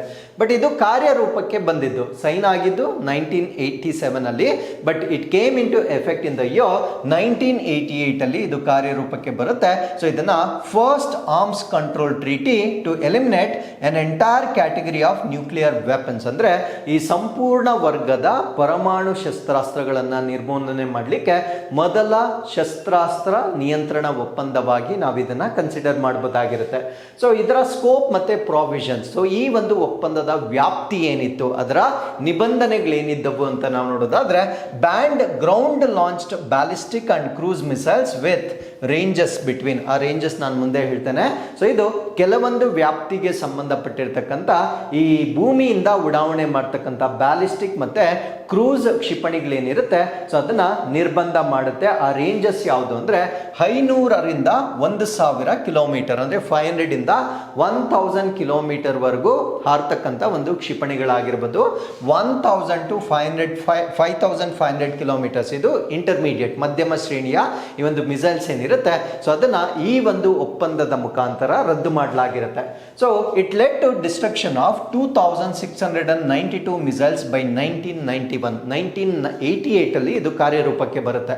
ಸೊ ಅದಾದ 3-4 ವರ್ಷಗಳಲ್ಲಿ, ಅಂದ್ರೆ 1991ರಲ್ಲಿ ಅಷ್ಟರ ವೇಳೆಗೆ 2692 ಕ್ಷಿಪಣಿಗಳನ್ನು ನಾಶ ಮಾಡಲಾಗುತ್ತೆ ಈ ಒಂದು ಒಪ್ಪಂದದ ಅಡಿಯಲ್ಲಿ. ಅದರ ಜೊತೆಗೆ ಆನ್ ಸೈಟ್ ಇನ್ಸ್ಪೆಕ್ಷನ್ಸ್ ಅನ್ನ ಕೂಡ ಮಾಡಲಾಗುತ್ತೆ. ಅಂದ್ರೆ ಆ ದೇಶಗಳಲ್ಲಿ ಎಲ್ಲಾದರೂ ಸಸ್ಪಿಷಿಯಸ್ ಆಗಿ ಕಂಡು ಬಂದರೆ, ಈ ರೀತಿಯ ವೆಪನ್ಗಳು ತಯಾರಿಕೆ ಕಂಡು ಬಂದರೆ ಆನ್ ಸೈಟ್ ತಪಾಸಣೆಗಳನ್ನು ಕೂಡ ಒಳಗೊಂಡಿರ್ತಕ್ಕಂಥದ್ದನ್ನ ಈ ಒಂದು ಒಪ್ಪಂದದ ಪ್ರೋಟೋಕಾಲ್ನಲ್ಲಿ ನಾವು ನೋಡ್ಬೋದಾಗಿರುತ್ತೆ. ಹಾಗಿದ್ರೆ ಇದರ ಸಿಗ್ನಿಫಿಕೆನ್ಸ್ ಏನು, ಈ ಒಂದು ಒಪ್ಪಂದದ ಪ್ರಾಮುಖ್ಯತೆ ಏನಾಗಿತ್ತು ಅಂದ್ರೆ, reduced risk of rapid nuclear escalation, ಅಂದ್ರೆ ಪ್ರಪಂಚದಾದ್ಯಂತ ಈ ಪರಮಾಣು ವಿದ್ಯುತ್ ಪರಮಾಣು ಶಸ್ತ್ರಾಸ್ತ್ರಗಳ ಉತ್ಪಾದನೆಯನ್ನ, ಅದರ ಅಪಾಯವನ್ನ ಕಡಿಮೆ ಮಾಡ್ತಕ್ಕಂಥ ಒಂದು ಪ್ರಯತ್ನವಾಗಿತ್ತು. ಒಂದು ಬಹುಮಟ್ಟಿಗೆ ಇದು ಅತ್ಯಂತ ಯಶಸ್ವಿಯಾಗಿದ್ದಂತಹ ಒಂದು ಒಪ್ಪಂದ ಕೂಡ ಆಗಿರುತ್ತೆ. Helped stabilise cold war tension, ಅಂದ್ರೆ ಈ ಒಂದು ಶೀತಲ ಸಮರದ ಉದ್ವಿಗ್ನತೆ ಏನಿರುತ್ತೆ, ಸೊ ಅದನ್ನ ಸ್ಥಿರಗೊಳಿಸಲಿಕ್ಕೆ ಸಹಾಯ ಮಾಡಿರ್ತಕ್ಕಂಥ ಒಂದು ಒಪ್ಪಂದವಾಗಿರುತ್ತೆ. ಬಟ್ ಅನ್ಫಾರ್ಚುನೇಟ್ಲಿ ಈಗ 2 ಬಿಗ್ ನೇಷನ್ಸ್ US ಮತ್ತೆ ರಷ್ಯಾ ಇವೆರಡೂ ಕೂಡ ಹೊರಗಡೆ ಬಂದಿರತಕ್ಕಂಥದ್ದು ಮತ್ತೊಮ್ಮೆ ಇದೇ ರೀತಿಯ ಶೀತಲ ಸಮರದ ಸನ್ನಿವೇಶವನ್ನ ನಾವು ಈ ಒಂದು ಒಪ್ಪಂದವನ್ನ ಡಿಸ್ಕ್ವಾಲಿಫೈ ಮಾಡಿರೋದ್ರಿಂದ ಎಕ್ಸ್ಪೆಕ್ಟ್ ಮಾಡಬಹುದಾಗಿರುತ್ತೆ. ಹಾಗಿದ್ರೆ ಈ ಒಂದು ಒಪ್ಪಂದದ ನಂತರ ಇನ್ನೊಂದು ಒಪ್ಪಂದ ಬರುತ್ತೆ, ಅದನ್ನ ನಾವು CTBT ಅಂತ ಕರಿತೇವೆ. ಸೊ CTBT ಅಂದ್ರೆ ಏನು ಅಂತ ನಾನು ಈಗ ಡಿಸ್ಕಸ್ ಮಾಡ್ತೇನೆ. ಹಾಗಿದ್ರೆ ಈ ಒಂದು ನ್ಯೂಕ್ಲಿಯರ್ ವೆಪನ್ಸ್ಗೆ ಸಂಬಂಧಪಟ್ಟಂತೆ 3 treaties are very very important. ಮೊದಲನೇದನ್ನು ನಾವೇನಂತ ಕರಿತೀವಿ ಅಂದರೆ NPT ಅಂತ ಕರಿತೇವೆ. NPT ಅಂದರೆ non proliferation of nuclear weapons ಅಂತ ಹೇಳ್ತೇವೆ. ನಾನ್ ಪ್ರಾಲಿಫರೇಷನ್ ಅಂದರೆ ಈ ಒಂದು ಪರಮಾಣು ಶಸ್ತ್ರಾಸ್ತ್ರಗಳನ್ನು ವರ್ಗಾವಣೆ ಮಾಡ್ತಕ್ಕಂಥದ್ದನ್ನು ನಾವು ನಾನ್ ಪ್ರಾಲಿಫರೇಷನ್ ಅಂತ ಕರಿತೇವೆ. ಸೊ ಈ ಒಂದು ಟ್ರೀಟಿ ಅಥವಾ ಒಪ್ಪಂದದ ಉದ್ದೇಶಗಳೇನು, ಆಬ್ಜೆಕ್ಟಿವ್ಸ್ ನಮಗೆ ಗೊತ್ತಿರಬೇಕಾಗಿರುತ್ತೆ. Prevent the spread of nuclear weapons and its technology, ಅಂದರೆ ಈ ಒಂದು ಪರಮಾಣು ಶಸ್ತ್ರಾಸ್ತ್ರಗಳನ್ನು ಬೇರೊಂದು ದೇಶಕ್ಕೆ ವರ್ಗಾವಣೆ ಮಾಡ್ತಕ್ಕಂಥದ್ದಾಗಲಿ ಅಥವಾ ಅದರ ತಂತ್ರಜ್ಞಾನ, ಅಂದರೆ ಈ ನ್ಯೂಕ್ಲಿಯರ್ ವೆಪನ್ಸ್ಗಳನ್ನು ತಯಾರಿ ಮಾಡ್ತಕ್ಕಂಥ ಟೆಕ್ನಾಲಜಿ ಅಥವಾ ತಂತ್ರಜ್ಞಾನ ಏನಿರುತ್ತೆ ಅದನ್ನು ಬೇರೆ ದೇಶಗಳಿಗೆ ಪ್ರಸರಣಗೊಳ್ಳುವುದನ್ನು ತಡೀತಕ್ಕಂಥದ್ದು ಇದರ ಪ್ರಮುಖವಾದ ಉದ್ದೇಶವಾಗಿರುತ್ತೆ. And foster peaceful use of nuclear energy, ಅಂದರೆ ಈ ಒಂದು ಪರಮಾಣು ಶಕ್ತಿಯನ್ನು ಶಾಂತಿಯುತ ಒಂದು ಪ್ರಯೋಜನಗಳಿಗೆ ಉಪಯೋಗಿಸ್ತಕ್ಕಂಥದ್ದು. ಐ ಮೀನ್ ಟು ಸೇ, ಈಗ ಎಲೆಕ್ಟ್ರಿಸಿಟಿಯನ್ನು ಪ್ರೊಡ್ಯೂಸ್ ಮಾಡೋದು ಪೀಸ್ಫುಲ್ ಪರ್ಪಸ್ ಅಂತ ಹೇಳ್ತೇವೆ.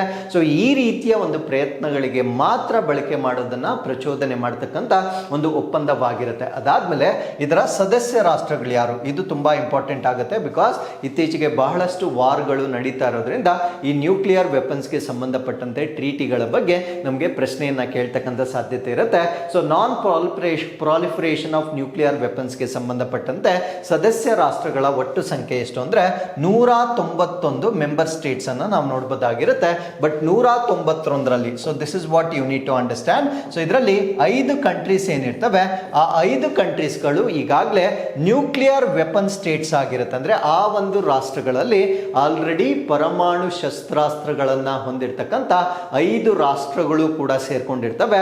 ಆ 5 ರಾಷ್ಟ್ರಗಳು ಯಾವುದು ಅಂದ್ರೆ US, ರಷ್ಯಾ, UK, ಫ್ರಾನ್ಸ್ ಮತ್ತೆ ಚೈನಾ ರಾಷ್ಟ್ರಗಳು ಕೂಡ ಇದರಲ್ಲಿ ಸೇರ್ಕೊಂಡಿರುತ್ತೆ. So this is the problem. So 5 ರಾಷ್ಟ್ರಗಳು ಈಗಾಗಲೇ ನ್ಯೂಕ್ಲಿಯರ್ ವೆಪನ್ಸ್ ಅನ್ನ ಹೊಂದಿರುತ್ತೆ. ಬಟ್ ಅವ್ರು ಹೇಳ್ತಕ್ಕಂಥದ್ದು ಏನು, ಈ ಒಂದು ಒಪ್ಪಂದದ ಪ್ರಕಾರ ಇನ್ಮೇಲೆ ಅಂದ್ರೆ ನಾವು ಆಲ್ರೆಡಿ ನ್ಯೂಕ್ಲಿಯರ್ ವೆಪನ್ಸ್ ಅನ್ನ ಡೆವಲಪ್ ಮಾಡ್ಕೊಂಡು ಬಿಟ್ಟಿದ್ದೇವೆ. ಸೊ ಅದನ್ನ ನಾವೇನು ಡಿಸ್ಟ್ರಾಯ್ ಮಾಡೋದಿಲ್ಲ. ಬಟ್ ಇನ್ಮೇಲೆ ಹೊಸದಾಗಿ ನ್ಯೂಕ್ಲಿಯರ್ ವೆಪನ್ಸ್ ಅನ್ನ ಡೆವಲಪ್ ಮಾಡಬಾರ್ದು ಅಂತಕ್ಕಂಥದ್ದು ಸೊ ಈ ಒಂದು ಒಪ್ಪಂದದ ಕಂಡೀಷನ್ ಆಗಿರುತ್ತೆ. ಸೊ ಈ ಪಾಯಿಂಟ್ ಅಲ್ಲೇ there is lot of dispute. ಅಂದ್ರೆ ಬೇರೆ ರಾಷ್ಟ್ರಗಳು ಇದಕ್ಕೆ ಅಪಸ್ವರವನ್ನ ಏನಕ್ಕೆ ಹೇಳ್ತಾ ಇದ್ದಾರೆ ಅಂದ್ರೆ because these countries already have nuclear weapons with them. That is the biggest problem and country is suffering from these developed countries. ಯಾಕಂದ್ರೆ ಈ ಅಂಡರ್ ಡೆವಲಪ್ಡ್ ಕಂಟ್ರೀಸ್ ಇವರಿಂದ ಬೇರೆ ರಾಷ್ಟ್ರಗಳಿಗೆ ಯಾವುದೇ ರೀತಿಯ ಸಮಸ್ಯೆ ಆಗೋದಿಲ್ಲ. ಈ ಡೆವಲಪ್ಡ್ ನೇಷನ್ಸ್ ಏನಿರುತ್ತವೆ ಸೊ ಇವರು ತೆಗೆದುಕೊಳ್ತಕ್ಕಂಥ ನಿರ್ಧಾರಗಳ ಮೇಲೆ ಸಾಕಷ್ಟು ಬದಲಾವಣೆಗಳನ್ನ ಇಡೀ ಜಗತ್ತು ಮಾಡ್ಕೊಳ್ಬೇಕಾಗಿರುತ್ತೆ. So this is the unfortunate circumstances ಆಗಿರುತ್ತೆ. ಹಾಗಿದ್ರೆ ನ್ಯೂಕ್ಲಿಯರ್ ವೆಪನ್ ಸ್ಟೇಟ್ಸ್ ಅಂದ್ರೆ ಏನು? ಸೊ ಇಲ್ಲಿ ಹೇಳಿರ್ತಕ್ಕಂಥ NWS ನ್ಯೂಕ್ಲಿಯರ್ ವೆಪನ್ ಸ್ಟೇಟ್ಸ್ ಅಂದ್ರೆ ಏನು? Those who manufactured and exploded a nuclear weapon or nuclear explosive device before 1st January 1967. So this is what we need to understand. See 1970ಯಲ್ಲಿ ಈ ಒಂದು ಒಪ್ಪಂದ ಆಗುತ್ತೆ. ಬಟ್ ಅದಕ್ಕಿಂತ ಮುಂಚೆ 1967, so understand the chronology here, 1970ಗೆ ಈ ಒಂದು ಒಪ್ಪಂದ ಆಗುತ್ತೆ. ಬಟ್ ಈ ನ್ಯೂಕ್ಲಿಯರ್ ವೆಪನ್ ಸ್ಟೇಟ್ಸ್ ಏನಿರ್ತವೆ ಸೊ ಅವು 1967ಗಿಂತ ಮುಂಚೆನೆ ನ್ಯೂಕ್ಲಿಯರ್ ವೆಪನ್ಸ್ ಅನ್ನ ಮ್ಯಾನುಫ್ಯಾಕ್ಚರ್ ಮಾಡಿ ಅದನ್ನ ಟೆಸ್ಟ್ ಮಾಡಿ ಎಲ್ಲ ಡೆವಲಪ್ ಮಾಡ್ಕೊಂಡಿರ್ತವೆ. ಸೊ ಆ ಒಂದು ಕಾರಣದಿಂದ ಆ ರಾಷ್ಟ್ರಗಳಿಗೆ ಈ ಕಂಡೀಷನ್ ಅನ್ವಯ ಆಗೋದಿಲ್ಲ ಅಂತಕ್ಕಂಥದ್ದು ಈ 5 ರಾಷ್ಟ್ರಗಳ ವಾದವಾಗಿರುತ್ತೆ.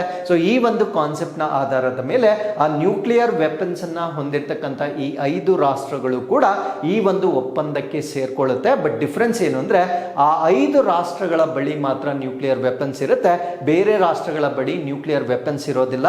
ಅಂಡ್ ನ್ಯೂಕ್ಲಿಯರ್ ವೆಪನ್ಸ್ ಅನ್ನ ಇನ್ ಫ್ಯೂಚರ್ ಅವರು ಡೆವಲಪ್ ಮಾಡಲಿಕ್ಕೂ ಸಾಧ್ಯವಾಗೋದಿಲ್ಲ because they have become part of this agreement. ಈ ಒಂದು ಒಪ್ಪಂದದ ಭಾಗವಾಗಿದ್ದ ಕಾರಣದಿಂದ ಎನ್ಸ್ ಫೋರ್ತ್ ಅಂದ್ರೆ ಆ ಒಪ್ಪಂದದ ನಂತರ ನ್ಯೂಕ್ಲಿಯರ್ ವೆಪನ್ಸ್ ಅನ್ನ ಅವರು ಮ್ಯಾನುಫ್ಯಾಕ್ಚರ್ ಮಾಡೋಂಗೂ ಇಲ್ಲ, ಆ ಟೆಕ್ನಾಲಜಿಯನ್ನ ಬೇರೆ ರಾಷ್ಟ್ರಗಳಿಂದ ಬಾರೋ ಮಾಡೋ ಹಾಗೆ ಕೂಡ ಇರೋದಿಲ್ಲ. ಹಾಗಿದ್ರೆ ಇದರ ಸಿಗ್ನಿಫಿಕೆನ್ಸ್ ಏನು? It is the only binding treaty to the goal of disarmament by the nuclear weapon states. ಅಂದ್ರೆ ಇದೊಂದು ಬೈಂಡಿಂಗ್ ಟ್ರೀಟಿ ಆಗಿರುತ್ತೆ. ಅಂದ್ರೆ ಇದು ತುಂಬಾ ಅತ್ಯಂತ ಸ್ಟ್ರಿಕ್ಟ್ ಆಗಿರ್ತಕ್ಕಂಥ ಒಂದು ಷರತ್ತುಬದ್ಧವಾಗಿರ್ತಕ್ಕಂಥ ಒಂದು ಒಪ್ಪಂದವಾಗಿ ನಾವು ಇದನ್ನ ನೋಡ್ಬೋದಾಗಿರುತ್ತೆ. ಹಾಗಿದ್ರೆ what is India stance? So ಈ ಒಂದು ಒಪ್ಪಂದಕ್ಕೆ ಸಂಬಂಧಪಟ್ಟಂತೆ ನಮ್ಮ ಭಾರತ ದೇಶದ ನಿಲುವೇನು ಅಂತ ನಾವಿಲ್ಲಿ ನೋಡೋದಾದ್ರೆ India along with Pakistan, Israel, north Korea, south Sudan, Bharat ಮತ್ತೆ ಇನ್ನಿತರ ರಾಷ್ಟ್ರಗಳು ನಾನು ಮೆನ್ಷನ್ ಮಾಡಿರ್ತಕ್ಕಂಥ ಈ ಎಲ್ಲ ರಾಷ್ಟ್ರಗಳು we are not member of this treaty. So ಈ ಒಂದು ಒಪ್ಪಂದಕ್ಕೆ ನಾವು ಸಹಿ ಹಾಕೋದಿಲ್ಲ. ಸೊ ಅದರಿಂದನೇ ನಮ್ಮ ಭಾರತ ದೇಶದಲ್ಲಿ ಸೊ ನ್ಯೂಕ್ಲಿಯರ್ ವೆಪನ್ಸ್ಗೆ ಸಂಬಂಧಪಟ್ಟಂತೆ ಪರೀಕ್ಷೆಗಳನ್ನ ಈ ಒಪ್ಪಂದದ ನಂತರ ಕೂಡ ಮಾಡಲಾಗುತ್ತೆ. So because India was not part of this particular agreement ಆಗಿರುತ್ತೆ. ಸೊ ನಮ್ಮ ಭಾರತ ದೇಶ ಅಲಾಂಗ್ ವಿತ್ ದೀಸ್ ಕಂಟ್ರೀಸ್ ಏನಾಗುತ್ತೆ ಅಂದ್ರೆ opposes it as discriminative disarmament policy. Obviously ಇದು ತಾರತಮ್ಯದಿಂದ ಕೂಡಿರ್ತಕ್ಕಂಥ ನಿಶಸ್ತ್ರೀಕರಣ ನೀತಿಯಾಗಿರುತ್ತೆ. ಬಿಕಾಸ್ ಆಲ್ರೆಡಿ 5 ರಾಷ್ಟ್ರಗಳ ಬಳಿ ನ್ಯೂಕ್ಲಿಯರ್ ವೆಪನ್ಸ್ ಇರುತ್ತೆ. ಸೊ ನಮ್ಮ ಹತ್ರ ಮಾತ್ರ ಇರಲಿ, ನಿಮ್ಮ ಹತ್ರ ಇರಬಾರ್ದು ಅಂತಕ್ಕಂಥದ್ದು ತಾರತಮ್ಯದಿಂದ ಕೂಡಿರ್ತಕ್ಕಂಥ ಒಂದು ಒಪ್ಪಂದ ಆಗಿದ್ದರಿಂದ ಭಾರತ ಈ ಒಂದು ಒಪ್ಪಂದಕ್ಕೆ ಸಹಿ ಹಾಕದೆ ಉಳಿದಿರ್ತಕ್ಕಂಥ ರಾಷ್ಟ್ರವಾಗಿರುತ್ತೆ. ಸೊ ನಮ್ಮ ಭಾರತ ದೇಶದ ನಿಲುವೇನು? ಹಾಗಿದ್ರೆ what is India's policy with respect to this treaty ಅಂತ ನಾವು ನೋಡೋದಾದ್ರೆ no first use against nuclear weapon states. ಅಂದರೆ ಯಾವ ರಾಷ್ಟ್ರಗಳು ಈ ನ್ಯೂಕ್ಲಿಯರ್ ವೆಪನ್ಸ್ ಅನ್ನ ಹೊಂದಿರ್ತವೆ, ಅನ್ಫಾರ್ಚುನೇಟ್ಲಿ ಅವರ ಜೊತೆ ನಾವೇನಾದರೂ ಯುದ್ಧವನ್ನ ಮಾಡಿದ್ದೆ ಆದಲ್ಲಿ ಅವರು ನ್ಯೂಕ್ಲಿಯರ್ ವೆಪನ್ಸ್ ಅನ್ನ ಮೊದಲು ಅವರು ಯೂಸ್ ಮಾಡೋವರೆಗೂ ನಾವು ಯೂಸ್ ಮಾಡೋದಿಲ್ಲ. ಸೊ ಫಸ್ಟ್ ಅವರೇನಾದರೂ ನ್ಯೂಕ್ಲಿಯರ್ ವೆಪನ್ಸ್ ಅನ್ನ ಯೂಸ್ ಮಾಡಿದ್ರೆ ಇನ್ ರೆಸ್ಪಾನ್ಸ್ ಟು ದಟ್ ನಾವು ಕೂಡ ನ್ಯೂಕ್ಲಿಯರ್ ವೆಪನ್ಸ್ ಅನ್ನ ಯೂಸ್ ಮಾಡ್ತೇವೆ. ಬಟ್ ಅವರು ಯೂಸ್ ಮಾಡೋವರೆಗೂ ನಾವು ನ್ಯೂಕ್ಲಿಯರ್ ವೆಪನ್ಸ್ ಅನ್ನ ಯೂಸ್ ಮಾಡಲ್ಲ ಅಂತಕ್ಕಂಥದ್ದು ಭಾರತದ ನಿಲುವು ನಿಲುವಾಗಿರುತ್ತೆ. ಅಂಡ್ ಎರಡನೇದೇನು ಅಂದರೆ ನೋ ಯೂಸ್ ಅಗೇನ್ಸ್ಟ್ ನಾನ್ ನ್ಯೂಕ್ಲಿಯರ್ ವೆಪನ್ ಸ್ಟೇಟ್ಸ್, ಅಂದರೆ ಯಾವ ರಾಷ್ಟ್ರಗಳಲ್ಲಿ ಈ ಪರಮಾಣು ಶಸ್ತ್ರಾಸ್ತ್ರಗಳು ಇರೋದಿಲ್ಲ ಅವರ ವಿರುದ್ಧವಾಗಿ ನಾವು ನ್ಯೂಕ್ಲಿಯರ್ ವೆಪನ್ಸ್ ಅನ್ನ ಯೂಸ್ ಮಾಡೋದಿಲ್ಲ ಅಂತಕ್ಕಂಥದ್ದು ನಮ್ಮ ಭಾರತ ದೇಶ ತೆಗೆದುಕೊಂಡಿರ್ತಕ್ಕಂಥ ನಿಲುವಾಗಿರುತ್ತೆ.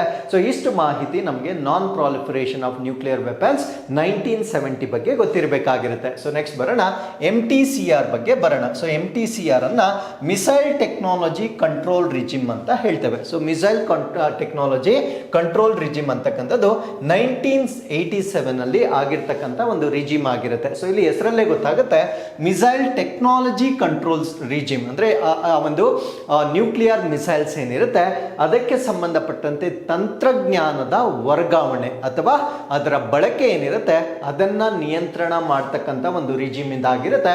ಸೊ ಇದೊಂದು ಇನ್ಫಾರ್ಮಲ್ ಅಂಡ್ ವಾಲಂಟರಿ ಪಾರ್ಟ್ನರ್ಶಿಪ್ ಆಗಿರುತ್ತೆ, ಅಂದ್ರೆ ಇದೊಂದು ಅನೌಪಚಾರಿಕವಾಗಿರುತ್ತೆ ಮತ್ತೆ ವಾಲಂಟರಿ ಅಂದ್ರೆ ಸ್ವ ಇಚ್ಛೆಯಿಂದ ಮಾಡಿಕೊಳ್ತಕ್ಕಂಥ ಒಂದು ಪಾಲುದಾರಿಕೆ ಆಗಿರುತ್ತೆ. ಸೊ ಇದು ನಾನ್ ಲೀಗಲಿ ಬೈಂಡಿಂಗ್ ಅಂದ್ರೆ ಇದು ಕಾನೂನುಬದ್ಧವಾಗಿರ್ತಕ್ಕಂಥ ಷರತ್ತಾಗಿರೋದಿಲ್ಲ. ಸೊ ಇದನ್ನ ಎಸ್ಟಾಬ್ಲಿಷ್ ಮಾಡಿರ್ತಕ್ಕಂಥದ್ದು 1987 ಬೈ G7 ಕಂಟ್ರೀಸ್ ಅಂದ್ರೆ G7 ರಾಷ್ಟ್ರಗಳು ಎಸ್ಟಾಬ್ಲಿಷ್ ಮಾಡಿರ್ತಕ್ಕಂಥ ಒಂದು ರಿಜಿಮ್ ಆಗಿರುತ್ತೆ. ಹಾಗಿದ್ರೆ ಈ ಒಂದು ರಿಜಿಮ್ ನ ಉದ್ದೇಶವೇನು? ಈ ಒಂದು ರಿಜಿಮ್ ನ ಉದ್ದೇಶ ಏನು ಅಂದ್ರೆ to prevent the proliferation of missiles and unmanned aerial vehicles technology capable of carrying 500 kgs more than 500 kgs of payload for ranges of more than 300 kilometres. ಅಂದ್ರೆ ಇಲ್ಲಿ ನ್ಯೂಕ್ಲಿಯರ್ ಮಿಸೈಲ್ಸ್ ಏನಿರುತ್ತೆ ಅದನ್ನ ಬೇರೆ ರಾಷ್ಟ್ರಗಳಿಗೆ ಸಪೋಸ್ ಅದು 500 kg ಅಷ್ಟು ಪೇಲೋಡ್ ಅನ್ನ carry ಮಾಡೋದು, 500ಕ್ಕಿಂತ ಹೆಚ್ಚು ಪೇಲೋಡ್ ಅನ್ನ ಕ್ಯಾರಿ ಮಾಡ್ತಕ್ಕಂಥ ಕೆಪಾಸಿಟಿ ಮತ್ತೆ 300 ಕಿಲೋಮೀಟರ್ಗಿಂತ ಹೆಚ್ಚು ರೇಂಜ್ ಅನ್ನ ಮೂವ್ ಮಾಡ್ತಕ್ಕಂಥ ಕೆಪಾಸಿಟಿ ಇದ್ದರೆ ಈ ಒಂದು ರೇಂಜ್ಗಿಂತ ಆಚೆ ಟೆಕ್ನಾಲಜಿಯನ್ನ ಬೇರೆ ದೇಶಕ್ಕೆ ಕೊಡುವ ಹಾಗೆ ಇಲ್ಲ ಅಥವಾ ಆ ಒಂದು ವೆಪನ್ಸ್ ಅನ್ನ ಬೇರೆ ರಾಷ್ಟ್ರಕ್ಕೆ ನೀಡುವ ಹಾಗೆ ಇಲ್ಲ. So if they are not member of this regime, ಈ ಒಂದು ರೆಜಿಮ್ಗೆ ನಾವು ಸದಸ್ಯರಾಗದೇ ಇದ್ದಲ್ಲಿ ಸೊ ಈ ಒಂದು ಟೆಕ್ನಾಲಜಿಯನ್ನ ಅಂದ್ರೆ ದಿಸ್ ಇಸ್ ದ ಲಿಮಿಟ್ 500 kgಗಿಂತ ಜಾಸ್ತಿ ಪೇಲೋಡ್ ಮತ್ತೆ 300 ಕಿಲೋಮೀಟರ್ಸ್ಗಿಂತ ಜಾಸ್ತಿ ರೇಂಜ್, ಇದಕ್ಕಿಂತ ಕಡಿಮೆ ಇದ್ರೆ ವೆಪನ್ಸ್ ಅನ್ನ ಶೇರ್ ಮಾಡ್ಬೋದಾಗಿರುತ್ತೆ ಅಂಡ್ ಟೆಕ್ನಾಲಜಿಯನ್ನ ಶೇರ್ ಮಾಡ್ಬೋದಾಗಿರುತ್ತೆ. ಬಟ್ ಇದಕ್ಕಿಂತ ಕಡಿಮೆ ಜಾಸ್ತಿ ಆದಾಗ so if they are not the member of this regime, ಈ ಒಂದು ರಿಜಿಮ್ಗೆ ಅವರು ಸದಸ್ಯರಾಗದೇ ಇದ್ದಲ್ಲಿ ಸೊ ಅವರಿಗೆ ಈ ಒಂದು ಪ್ರಾಲಿಫರೇಷನ್ ಅಥವಾ ಟೆಕ್ನಾಲಜಿಯನ್ನ ವರ್ಗಾವಣೆ ಮಾಡ್ತಕ್ಕಂಥ ಒಂದು ಅವಕಾಶ ಇರೋದಿಲ್ಲ. ಸೊ ಹಾಗಿದ್ರೆ ನಿಮ್ಗೆ ಒಂದು ಎಕ್ಸಾಂಪಲ್ ಕೊಡೋದಾದ್ರೆ ಬ್ರಹ್ಮೋಸ್ ಬಗ್ಗೆ ನಿಮಗೆ ಗೊತ್ತಿರುತ್ತೆ. ಸೊ ಬ್ರಹ್ಮೋಸ್ ಅನ್ನ ಭಾರತ ಮತ್ತು ರಷ್ಯಾ ಇಬ್ರು ಜಂಟಿಯಾಗಿ ಡೆವಲಪ್ ಮಾಡಿರ್ತಕ್ಕಂಥ ಒಂದು ಟೆಕ್ನಾಲಜಿ ಆಗಿರುತ್ತೆ. ಸೊ ಈ ಒಂದು ಬ್ರಹ್ಮೋಸ್ ಅನ್ನ ಪ್ರಾರಂಭ ಮಾಡಿದಾಗ ಇದರ ರೇಂಜ್ ಲೆಸ್ ದೆನ್ 300 ಕಿಲೋಮೀಟರ್ಸ್ ಇತ್ತು, ಅಂದ್ರೆ ಅಪ್ರಾಕ್ಸಿಮೇಟ್ಲಿ ಅರೌಂಡ್ 295 ಕಿಲೋಮೀಟರ್ಸ್ ಇತ್ತು. ಕಾರಣ ಏನು ಅಂದ್ರೆ then India was not member to this, ಈ ಮಿಸೈಲ್ ಟೆಕ್ನಾಲಜಿ ಕಂಟ್ರೋಲ್ ರಿಜಿಮ್ ಏನಿರುತ್ತೆ ಸೊ ಇದಕ್ಕೆ ಭಾರತ ರಾಷ್ಟ್ರ ಸದಸ್ಯತ್ವವನ್ನ ಪಡೆದುಕೊಂಡಿರಲಿಲ್ಲ. ಸೊ ಆಗ ರಷ್ಯಾಗೆ ಲಿಮಿಟ್ ಇತ್ತು. ಆ ಲಿಮಿಟ್ ಏನು ಅಂದ್ರೆ 300 ಕಿಲೋಮೀಟರ್ಗಿಂತ ಹೆಚ್ಚಿನ ವ್ಯಾಪ್ತಿಯನ್ನ ಜಂಟಿಯಾಗಿ ಮ್ಯಾನುಫ್ಯಾಕ್ಚರ್ ಮಾಡ್ತಕ್ಕಂಥ ಅವಕಾಶ ಇರಲಿಲ್ಲ. ಸೊ ಆ ಒಂದು ಕಾರಣದಿಂದ it was just 295 kilometre range ಅಲ್ಲಿ ಮಾತ್ರ ಇತ್ತು. Once India became the member of MTCR ಇದರ ಸದಸ್ಯತ್ವವನ್ನು ಪಡೆದುಕೊಂಡ ನಂತರ ಸೊ ಈ ವ್ಯಾಪ್ತಿಯನ್ನ ಈಗ ಇನ್ಕ್ರೀಸ್ ಮಾಡ್ಕೊಂಡಿರ್ತಾರೆ. ನಾವು ಇಟ್ ಈಸ್ ಮೋರ್ ದೆನ್ 300 ಕಿಲೋಮೀಟರ್ಗಿಂತ ಹೆಚ್ಚಿನ ವ್ಯಾಪ್ತಿಯನ್ನ ಹೊಂದಿರತಕ್ಕಂಥ ಮಿಸೈಲ್ಗಳನ್ನ ಈಗ ನಮ್ಮ ಭಾರತ ದೇಶದಲ್ಲಿ ತಯಾರಿ ಮಾಡ್ತಾ ಇದ್ದಾರೆ. ಸೊ ಇದನ್ನ ನಾವು ಮಿಸೈಲ್ ಟೆಕ್ನಾಲಜಿ ಕಂಟ್ರೋಲ್ ರಿಜಿಮ್ ಅಂತ ಹೇಳ್ತೇವೆ. ಸೊ ಹಾಗಿದ್ರೆ ಇದರಲ್ಲಿರ್ತಕ್ಕಂಥ ಮೆಂಬರ್ ನೇಷನ್ಸ್ ಎಷ್ಟು ಅಂದ್ರೆ 35 ಮೆಂಬರ್ ಕಂಟ್ರೀಸ್ ಅನ್ನ ನಾವು ನೋಡ್ಬೋದಾಗಿರುತ್ತೆ, 35 ಸದಸ್ಯ ರಾಷ್ಟ್ರಗಳನ್ನ ನೋಡ್ಬೋದಾಗಿರುತ್ತೆ. So India included in this in 2016ರಲ್ಲಿ ನಾವು ಈ ಒಂದು ಸದಸ್ಯತ್ವವನ್ನು ಪಡೆದುಕೊಂಡಿರ್ತೇವೆ. So we became the 35th member. ನಾವಾದ್ಮೇಲೆ ಯಾವ ರಾಷ್ಟ್ರ ಕೂಡ ಈ MTCR ಗೆ ಇನ್ನೂ ಕೂಡ ಸೇರ್ಕೊಂಡಿಲ್ಲ. And China is not a member. So China ಈ ಒಂದು MTCR ಗೆ ಸದಸ್ಯತ್ವವನ್ನು ಪಡೆದುಕೊಳ್ಳದೆ ಇರತಕ್ಕಂಥ ರಾಷ್ಟ್ರವಾಗಿರುತ್ತೆ. ಸೊ ಇಷ್ಟು ಈ ಒಂದು ಮಿಸೈಲ್ ಟೆಕ್ನಾಲಜಿ ಅಥವಾ ಕ್ಷಿಪಣಿ ತಂತ್ರಜ್ಞಾನದ ಒಂದು ಕಂಟ್ರೋಲ್ ರಿಜಿಮ್ ಅಥವಾ ನಿಯಂತ್ರಣ ರಿಜಿಮ್ ಬಗ್ಗೆ ನಮಗೆ ಗೊತ್ತಿರಬೇಕಾಗಿರುತ್ತೆ. ಸೊ ಕೊನೆಯ ಒಂದು ಒಪ್ಪಂದವನ್ನು ನಾವು ಏನೋ comprehensive nuclear test ban treaty ಅಂತ ಹೇಳ್ತೇವೆ. ಇದನ್ನು CTBT ಅಂತ ಹೇಳ್ತೇವೆ. ಸೊ CTBTಯನ್ನು 1996 ಅಲ್ಲಿ ಈ ಒಂದು ಟ್ರೀಟಿ ಅಥವಾ ಒಪ್ಪಂದವನ್ನು ಮಾಡಿಕೊಳ್ಳಲಾಗುತ್ತೆ. ಸೊ 1996 1996ರಲ್ಲಿ. ಸೊ ಇದರ ಆಬ್ಜೆಕ್ಟಿವ್ ಅಥವಾ ಉದ್ದೇಶ ಏನಾಗಿತ್ತು ಅಂದರೆ ban all nuclear explosions everywhere by every one. So ಈ ಒಂದು ಪರಮಾಣು ಶಸ್ತ್ರಾಸ್ತ್ರಗಳ ಸ್ಫೋಟವನ್ನು ಬ್ಯಾನ್ ಮಾಡ್ತಕ್ಕಂಥದ್ದು ಎವ್ರಿವೇರ್, ಎಲ್ಲ ಕಡೆ, ಬೈ ಎವ್ರಿ ಒನ್, ಎಲ್ಲ ರಾಷ್ಟ್ರಗಳು ಈ ನ್ಯೂಕ್ಲಿಯರ್ ವೆಪನ್ಸ್ ಅನ್ನ ಎಕ್ಸ್ಪ್ಲೋಸ್ ಮಾಡ್ತಕ್ಕಂಥದ್ದನ್ನ ರದ್ದು ಮಾಡ್ತಕ್ಕಂಥ ಒಂದು ಒಪ್ಪಂದವನ್ನ comprehensive nuclear test ban treaty ಅಂತ ಹೇಳ್ತೇವೆ. ಸೊ ಇದನ್ನ ಈ conference on disarmament in Geneva 1996 ಅಲ್ಲಿ 1996ರಲ್ಲಿ ಒಂದು ಜಿನೇವಾದಲ್ಲಿ ಒಂದು ಕಾನ್ಫರೆನ್ಸ್ ನಡೆಯುತ್ತೆ. ಡಿಸ್ಆರ್ಮಮೆಂಟ್ ಅಂದ್ರೆ ನಿಶಸ್ತ್ರೀಕರಣ ಒಂದು ಸಭೆ ನಡೆಯುತ್ತೆ. ಆ ಒಂದು ಸಭೆಯಲ್ಲಿ ಈ ನಿರ್ಧಾರವನ್ನ ತೆಗೆದುಕೊಳ್ಳಲಾಗಿರುತ್ತೆ. ಸೊ ಇದನ್ನ UNGA ಯುನೈಟೆಡ್ ನೇಷನ್ ಜನರಲ್ ಅಸೆಂಬ್ಲಿಯಲ್ಲಿ ಇದನ್ನ ಅಡಾಪ್ಟ್ ಮಾಡಿಕೊಳ್ಳಲಾಗಿರುತ್ತೆ. ಹಾಗಿದ್ರೆ ಈ ಒಂದು ಒಪ್ಪಂದಕ್ಕೆ ಸಹಿ ಹಾಕಿರ್ತಕ್ಕಂಥ ರಾಷ್ಟ್ರಗಳು 185 ಸಿಗ್ನೇಟರೀಸ್, 185 ಸಹಿ ಹಾಕಿದ್ದ ರಾಷ್ಟ್ರಗಳನ್ನ ನೋಡಬಹುದಾಗಿರುತ್ತೆ.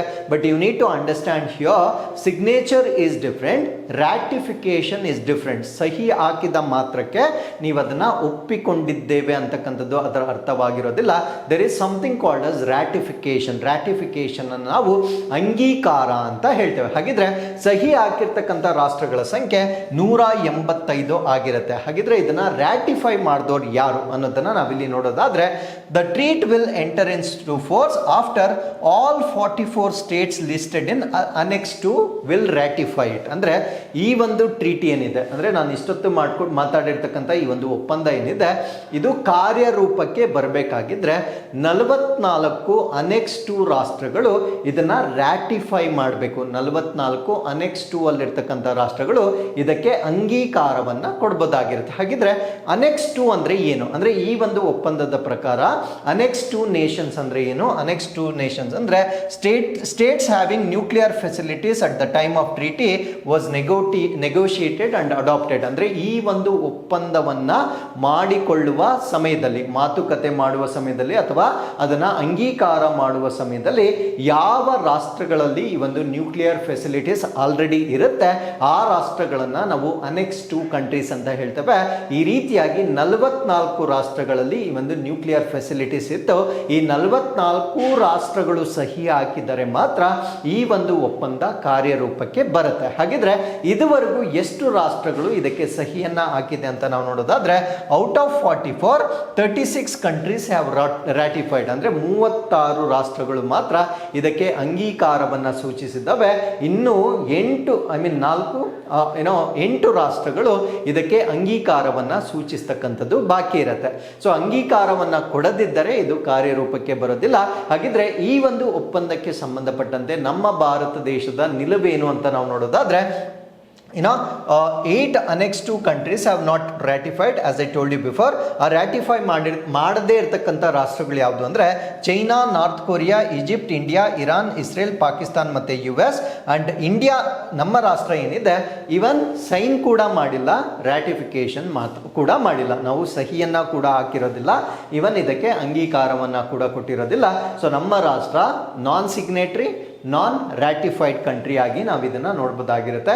ಸೊ ಇಷ್ಟು ಈ 3 ಒಪ್ಪಂದಗಳಿಗೆ ಸಂಬಂಧಪಟ್ಟಂತೆ ನಮಗೆ ಗೊತ್ತಿರಬೇಕಾಗಿರುತ್ತೆ. So with this let's get into question number 6. Philippines ಅನ್ನು ಯಾವ ರೀತಿಯ ರಾಷ್ಟ್ರ ಎಂದು ಉತ್ತಮವಾಗಿ ವಿವರಿಸಬಹುದು? The Philippines is best described as which type of country? ಇದನ್ನು ನಾವು ದ್ವೀಪ ಸಮೂಹದ ರಾಷ್ಟ್ರ ಅಥವಾ ಆರ್ಕಿಯೋಪೆಲೇಜಿಕ್ ನೇಷನ್ ಅಂತ ಕರೀತೇವೆ. ಸೊ ಈ ಒಂದು ಫಿಲಿಪೈನ್ಸ್ ಬಗ್ಗೆ ನಾವು ಪ್ರಶ್ನೆಯನ್ನು ಕೊಡಲಿಕ್ಕೆ ಕಾರಣ ಇಂಡಿಯಾ ಮತ್ತು ಫಿಲಿಪೈನ್ಸ್ ಸಾಕಷ್ಟು ಈಗ ಒಂದು ಒಪ್ಪಂದಗಳನ್ನು ಮಾಡಿಕೊಂಡಿದ್ದಾವೆ.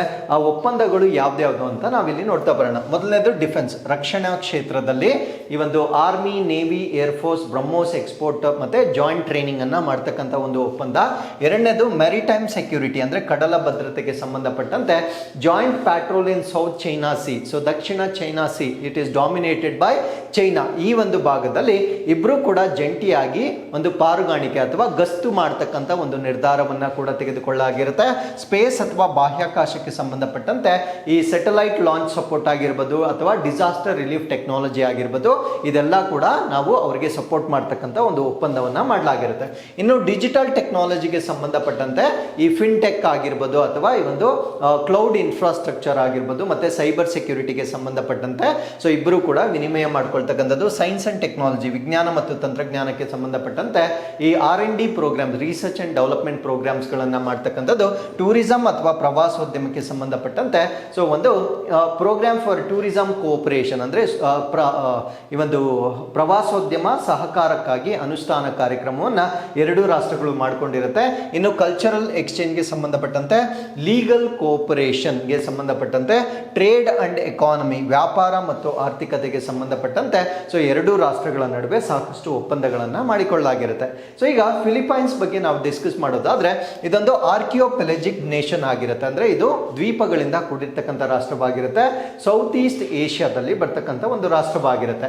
For example here is what you can see Philippines. So ಇಲ್ಲೆಲ್ಲ ನಾವು ಆಸಿಯನ್ ಕಂಟ್ರೀಸ್ ಅನ್ನ ನೋಡ್ಬೋದಾಗಿರುತ್ತೆ. ಇಲ್ಲಿ ನಮ್ಮ ಭಾರತ ರಾಷ್ಟ್ರವಾಗಿರುತ್ತೆ.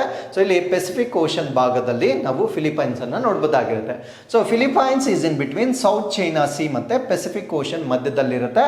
So this is what I told you, this is most controversial place ಆಗಿರುತ್ತೆ. Because China is trying to use all exclusive economic zone of south China C. So ಅದರ ಪ್ರದೇಶದ ವ್ಯಾಪ್ತಿಯನ್ನು ಹೊರತುಪಡಿಸಿ ಹೊರಗಡೆ ಕೂಡ ಇದು ಸಂಪನ್ಮೂಲಗಳನ್ನು ಎಕ್ಸ್ಟ್ರಾಕ್ಟ್ ಮಾಡ್ತಕ್ಕಂಥ ಪ್ರಯತ್ನವನ್ನು ಮಾಡ್ತಾ ಇದೆ. ಸೊ ಇದಕ್ಕೆ ಸಂಬಂಧಪಟ್ಟಂತೆ ಈಗ ಭಾರತ ಮತ್ತು ಫಿಲಿಪೈನ್ಸ್ ಇಬ್ಬರು ಕೂಡ ಜಂಟಿಯಾಗಿ ಇಲ್ಲಿ ಕಾರ್ಯಾಚರಣೆ ಅಂದರೆ ಅಲ್ಲಿ ಗಸ್ತು ಮಾಡ್ತಕ್ಕಂಥ ಒಂದು ಪ್ಯಾಟ್ರೋಲಿಂಗ್ ಮಾಡ್ತಕ್ಕಂಥ ನಿರ್ಧಾರವನ್ನು ತೆಗೆದುಕೊಂಡಿರ್ತಾರೆ. ಹಾಗಿದ್ರೆ ಫಿಲಿಪೈನ್ಸ್ನ ಕ್ಯಾಪಿಟಲ್ ಸಿಟಿಯನ್ನು ನಾವೇನಂತ ಕರಿತೇವೆ ಅಂದರೆ ಮನೀಲಾ ಅಂತ ಕರಿತೇವೆ. ಅಂಡ್ ಇಲ್ಲಿರ್ತಕ್ಕಂಥ ಒಂದು ಫೇಮಸ್ ಮೌಂಟೇನ್ ನಾವೇನಂತ ಕರಿತೇವೆ ಅಂದರೆ ಮೌಂಟ್ ಆಪೋ ಅಂತ ಹೇಳ್ತೇವೆ. ಸೊ ಇಷ್ಟು ನಮಗೆ ಈ ಒಂದು ಫಿಲಿಪೈನ್ಸ್ಗೆ ಸಂಬಂಧಪಟ್ಟಂತೆ. ಅದಾದ್ಮೇಲೆ ಇಲ್ಲಿರ್ತಕ್ಕಂಥ ಒಂದು ಸಿ, ಇದನ್ನ ನಾವು ಸುಲು ಸಿ ಅಂತ ಹೇಳ್ತೇವೆ. ಅಂಡ್ ಸೌತ್ ಅಲ್ಲಿ ವಿ ಕ್ಯಾನ್ ಸಿ ಸೆಲೆಬಿಸ್ ಸಿ ಅನ್ನ ಕೂಡ ನಾವು ನೋಡಬಹುದಾಗಿರುತ್ತೆ. ಸೊ ಇಷ್ಟು ಈ ಒಂದು ಫಿಲಿಪೈನ್ಸ್ಗೆ ಸಂಬಂಧಪಟ್ಟಂತೆ ನಮಗೆ ಗೊತ್ತಿರಬೇಕಾಗಿರುತ್ತೆ. ಸೊ ಇದರ ಲೊಕೇಶನ್ ವೆಸ್ಟರ್ನ್ ಪೆಸಿಫಿಕ್ ಓಷನ್ ಅಲ್ಲಿ ಇರುತ್ತೆ. So 500 kilometres of Vietnam. So ವಿಯೆಟ್ನಾಂನಿಂದ 500 ಕಿಲೋಮೀಟರ್ಸ್ ದೂರದಲ್ಲಿ ಬರುತ್ತೆ. You can see here this is where Vietnam. So Vietnam ಇಂದ 500 ಕಿಲೋಮೀಟರ್ಸ್ ಇರುತ್ತೆ. ಅಂಡ್ ಅತ್ಯಂತ ಹತ್ತಿರವಾಗಿರ್ತಕ್ಕಂಥ ರಾಷ್ಟ್ರ ಐ ಗೆಸ್ ಇದಕ್ಕೆ ಸೊ ಇಂಡೋನೇಷಿಯಾ ತುಂಬಾ ಹತ್ತಿರವಾಗಿರ್ತಕ್ಕಂಥ ಒಂದು ರಾಷ್ಟ್ರವಾಗಿ ನಾವು ಇದನ್ನ ನೋಡಬಹುದಾಗಿರುತ್ತೆ. ಸೊ ಅದಾದ್ಮೇಲೆ ಇದರ ಕಾಂಪೋಸಿಷನ್ ಸಂಯೋಜನೆ ಅರೌಂಡ್ 7641 ದ್ವೀಪಗಳನ್ನ ಹೊಂದಿರತಕ್ಕಂಥ ಒಂದು ರಾಷ್ಟ್ರವಾಗಿರುತ್ತೆ. ಸೊ ಇದರ ಕ್ಯಾಪಿಟಲ್ ಬಂದು ಮನಿಲಾ ಆಗಿರುತ್ತೆ. Population 113 million, 12th most populous globally, ಜಾಗತಿಕವಾಗಿ 12ನೇ ಅತಿ ಹೆಚ್ಚು ಜನಸಂಖ್ಯೆಯನ್ನು ಹೊಂದಿರತಕ್ಕಂಥ ರಾಷ್ಟ್ರವಾಗಿರುತ್ತೆ. ಸೊ ಲ್ಯಾಂಗ್ವೇಜಸ್ ಫಿಲಿಪಿನೋ, ಇಂಗ್ಲೀಷಲ್ಲಿ ಅಧಿಕೃತ ಭಾಷೆ ಆಗಿರುತ್ತೆ. ಇದರ ಜೊತೆಗೆ 19 ರೀಜನಲ್ ಭಾಷೆಗಳನ್ನು ಮಾತಾಡ್ತಾರೆ. ಸೊ ಇದರ ಕರೆನ್ಸಿ ಫಿಲಿಪೈನ್ ಪೆಸೋ ಅಂತಕ್ಕಂಥದ್ದು ಇದರ ಕರೆನ್ಸಿ ಆಗಿರುತ್ತೆ. ಹೈಯೆಸ್ಟ್ ಪೀಕನ್ನು ನಾವು ಮೌಂಟ್ ಆಪೋ ಅಂತ ಹೇಳ್ತೇವೆ. ಮೆರಿಟೈಮ್ ಬಾರ್ಡರ್ಸ್ ಬಂದು ತೈವಾನ್, ಇಂಡೋನೇಷ್ಯಾ, ಮಲೇಷಿಯಾ, ವಿಯೆಟ್ನಾಂ ಮತ್ತು ಚೈನಾದಂದೆ ತನ್ನ ಕಡಲ ಅಥವಾ ಸಮುದ್ರ ಗಡಿಗಳನ್ನು ಹಂಚಿಕೊಳ್ತಕ್ಕಂಥ ರಾಷ್ಟ್ರವಾಗಿರುತ್ತೆ. ಸೊ ಹಿರೋಶಿಮಾ ಬಾಂಬ್ ಹಾಕಿರ್ತಕ್ಕಂಥ ಒಂದು ದಿನ. ಸೊ ಇದು August 6, 1945 ಅಲ್ಲಿ 1945 ಆಗಸ್ಟ್ 6ರಂದು 8:15 AM ಈ ಸಮಯಕ್ಕೆ ಅಟಾಮಿಕ್ ಬಾಂಬಿಂಗ್ ಆಫ್ ಹಿರೋಶಿಮಾ ನಡೆದಿರ್ತಕ್ಕಂಥ ಘಟನೆ ಆಗಿರುತ್ತೆ. ಸೊ ಈ ಒಂದು ಅಟಾಮಿಕ್ ಬಾಂಬನ್ನ ಲಿಟಲ್ ಬಾಯ್ ಅಂತ ಕೂಡ ನಾಮಕರಣ ಮಾಡಿರ್ತಾರೆ. ಸೊ ಇಲ್ಲಿ ಜಪಾನ್ನ ಹಿರೋಶಿಮಾ ಮತ್ತೆ ಇಲ್ಲಿ ನಾಗಸಾಕಿ ಎರಡು ಪ್ರದೇಶಗಳಲ್ಲಿ ಮಾಡಿರ್ತಕ್ಕಂಥ ಒಂದು ನ್ಯೂಕ್ಲಿಯರ್ ವೆಪನ್ ಅಟ್ಯಾಕ್ ಆಗಿ ನಾವು ಇದನ್ನ ಕನ್ಸಿಡರ್ ಮಾಡಬಹುದಾಗಿರುತ್ತೆ. ಸೊ ನಾಗಸಾಕಿಯನ್ನ ನಾವು ಕೋಡ್ ನೇಮ್ ಆಗಿ ಏನಂತ ಕರಿತೇವೆ ಅಂದ್ರೆ ಫ್ಯಾಟ್ ಮ್ಯಾನ್ ಅಂತ ಕರಿತೇವೆ. ಸೊ ಈ ಒಂದು ಡಿಸಾಸ್ಟರ್ ಆಗಿರ್ತಕ್ಕಂಥದ್ದು August 9, 1945 ಆಗಿರ್ತಕ್ಕಂಥ ಒಂದು ದುರ್ಘಟನೆ ಆಗಿರುತ್ತೆ. ಸೊ 80th ಆನಿವರ್ಸರಿಯನ್ನ ಈ ವರ್ಷ ನಾವು ಆಚರಣೆ ಮಾಡ್ತಾ ಇರ್ತಕ್ಕಂಥದ್ದು. ಈ ಒಂದು ಘಟನೆ ನಡೆದು ಈಗ 80 ವರ್ಷಗಳಾಗಿರುತ್ತೆ. ಸೊ ಇದು ಆನ್ಯುಯಲಿ August 6ನೇ ತಾರೀಕು ಅಬ್ಸರ್ವ್ ಮಾಡ್ತಕ್ಕಂಥ ಒಂದು ದಿನವಾಗಿರುತ್ತೆ. ಈ ಒಂದು ದಿನಾಂಕದಂದು US ಅಮೆರಿಕ ರಾಷ್ಟ್ರ ಲಿಟಲ್ ಬಾಯ್ ಅಂತಕ್ಕಂಥ ಒಂದು ನ್ಯೂಕ್ಲಿಯರ್ ವೆಪನ್ ಅನ್ನ ಹಿರೋಶಿಮಾ ಮೇಲೆ ದಾಳಿ ಮಾಡಿರ್ತಕ್ಕಂಥ ಒಂದು ದಿನಾಂಕವಾಗಿರುತ್ತೆ. 1,40,000 70,000 ಜನ ಸಾವನ್ನಪ್ಪಿರ್ತಕ್ಕಂಥ ಒಂದು ದುರ್ಘಟನೆ ಆಗಿರುತ್ತೆ. ಸೊ ಈ ಒಂದು ದುರ್ಘಟನೆ ಈ ನ್ಯೂಕ್ಲಿಯರ್ ವೆಪನ್ಸ್ ಇಂದ ಆಗಿರ್ತಕ್ಕಂಥ ಒಂದು ದುರ್ಘಟನೆ ಆಗಿರುತ್ತೆ. ಸೊ ಅದಾದ ನಂತರ 3 ದಿನಗಳ ನಂತರ ನಾಗಸಾಕಿ ಮೇಲೆ ಇನ್ನೊಂದು ಬಾಂಬ್ ಹಾಕ್ತಾರೆ, ಅದನ್ನು ನಾವು ಫ್ಯಾಟ್ ಮ್ಯಾನ್ ಅಂತ ಹೇಳ್ತೇವೆ. ಸೊ ಇಲ್ಲಿ ಅರೌಂಡ್ 2 lakh ಪೀಪಲ್ ಸಾವನ್ನಾಗಿರ್ತಕ್ಕಂಥ ಒಂದು ಘಟನೆಯಾಗಿ ನಾವು ಇದನ್ನು ನೋಡ್ಬೋದಾಗಿರುತ್ತೆ. And Japan surrendered on August 15, 1945 ending world war 2. So Japan August 15, 1940 ಶರಣಾಗತಿ ಆಗುತ್ತೆ.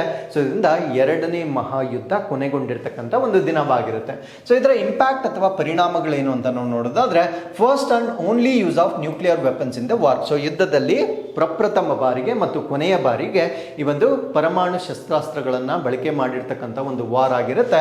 ಸೊ ಇದರಿಂದ ಆರ್ಮ್ಸ್ ಕಂಟ್ರೋಲ್ ಎಫರ್ಟ್ಸ್ ಮತ್ತೆ ನಾನ್ ಪ್ರಾಲಿಫರೇಷನ್ ಟ್ರೀಟೀಸ್ ಅನ್ನ ಪ್ರಾರಂಭ ಮಾಡ್ತಾರೆ. ಅಂದ್ರೆ ಈ ಒಂದು ಪರಮಾಣು ಶಸ್ತ್ರಾಸ್ತ್ರಗಳನ್ನ ಬಳಕೆ ಮಾಡಬಾರ್ದು ಅಂತಕ್ಕಂಥ ಒಪ್ಪಂದಗಳನ್ನ ಈ ಒಂದು ಘಟನೆ ಆದ ನಂತರ ಪ್ರಾರಂಭ ಮಾಡಲಾಗಿರುತ್ತೆ. ಆ ಒಪ್ಪಂದಗಳನ್ನ ನಾನು ಈಗಾಗಲೇ ಡಿಸ್ಕಸ್ ಮಾಡಿದ್ದೇನೆ.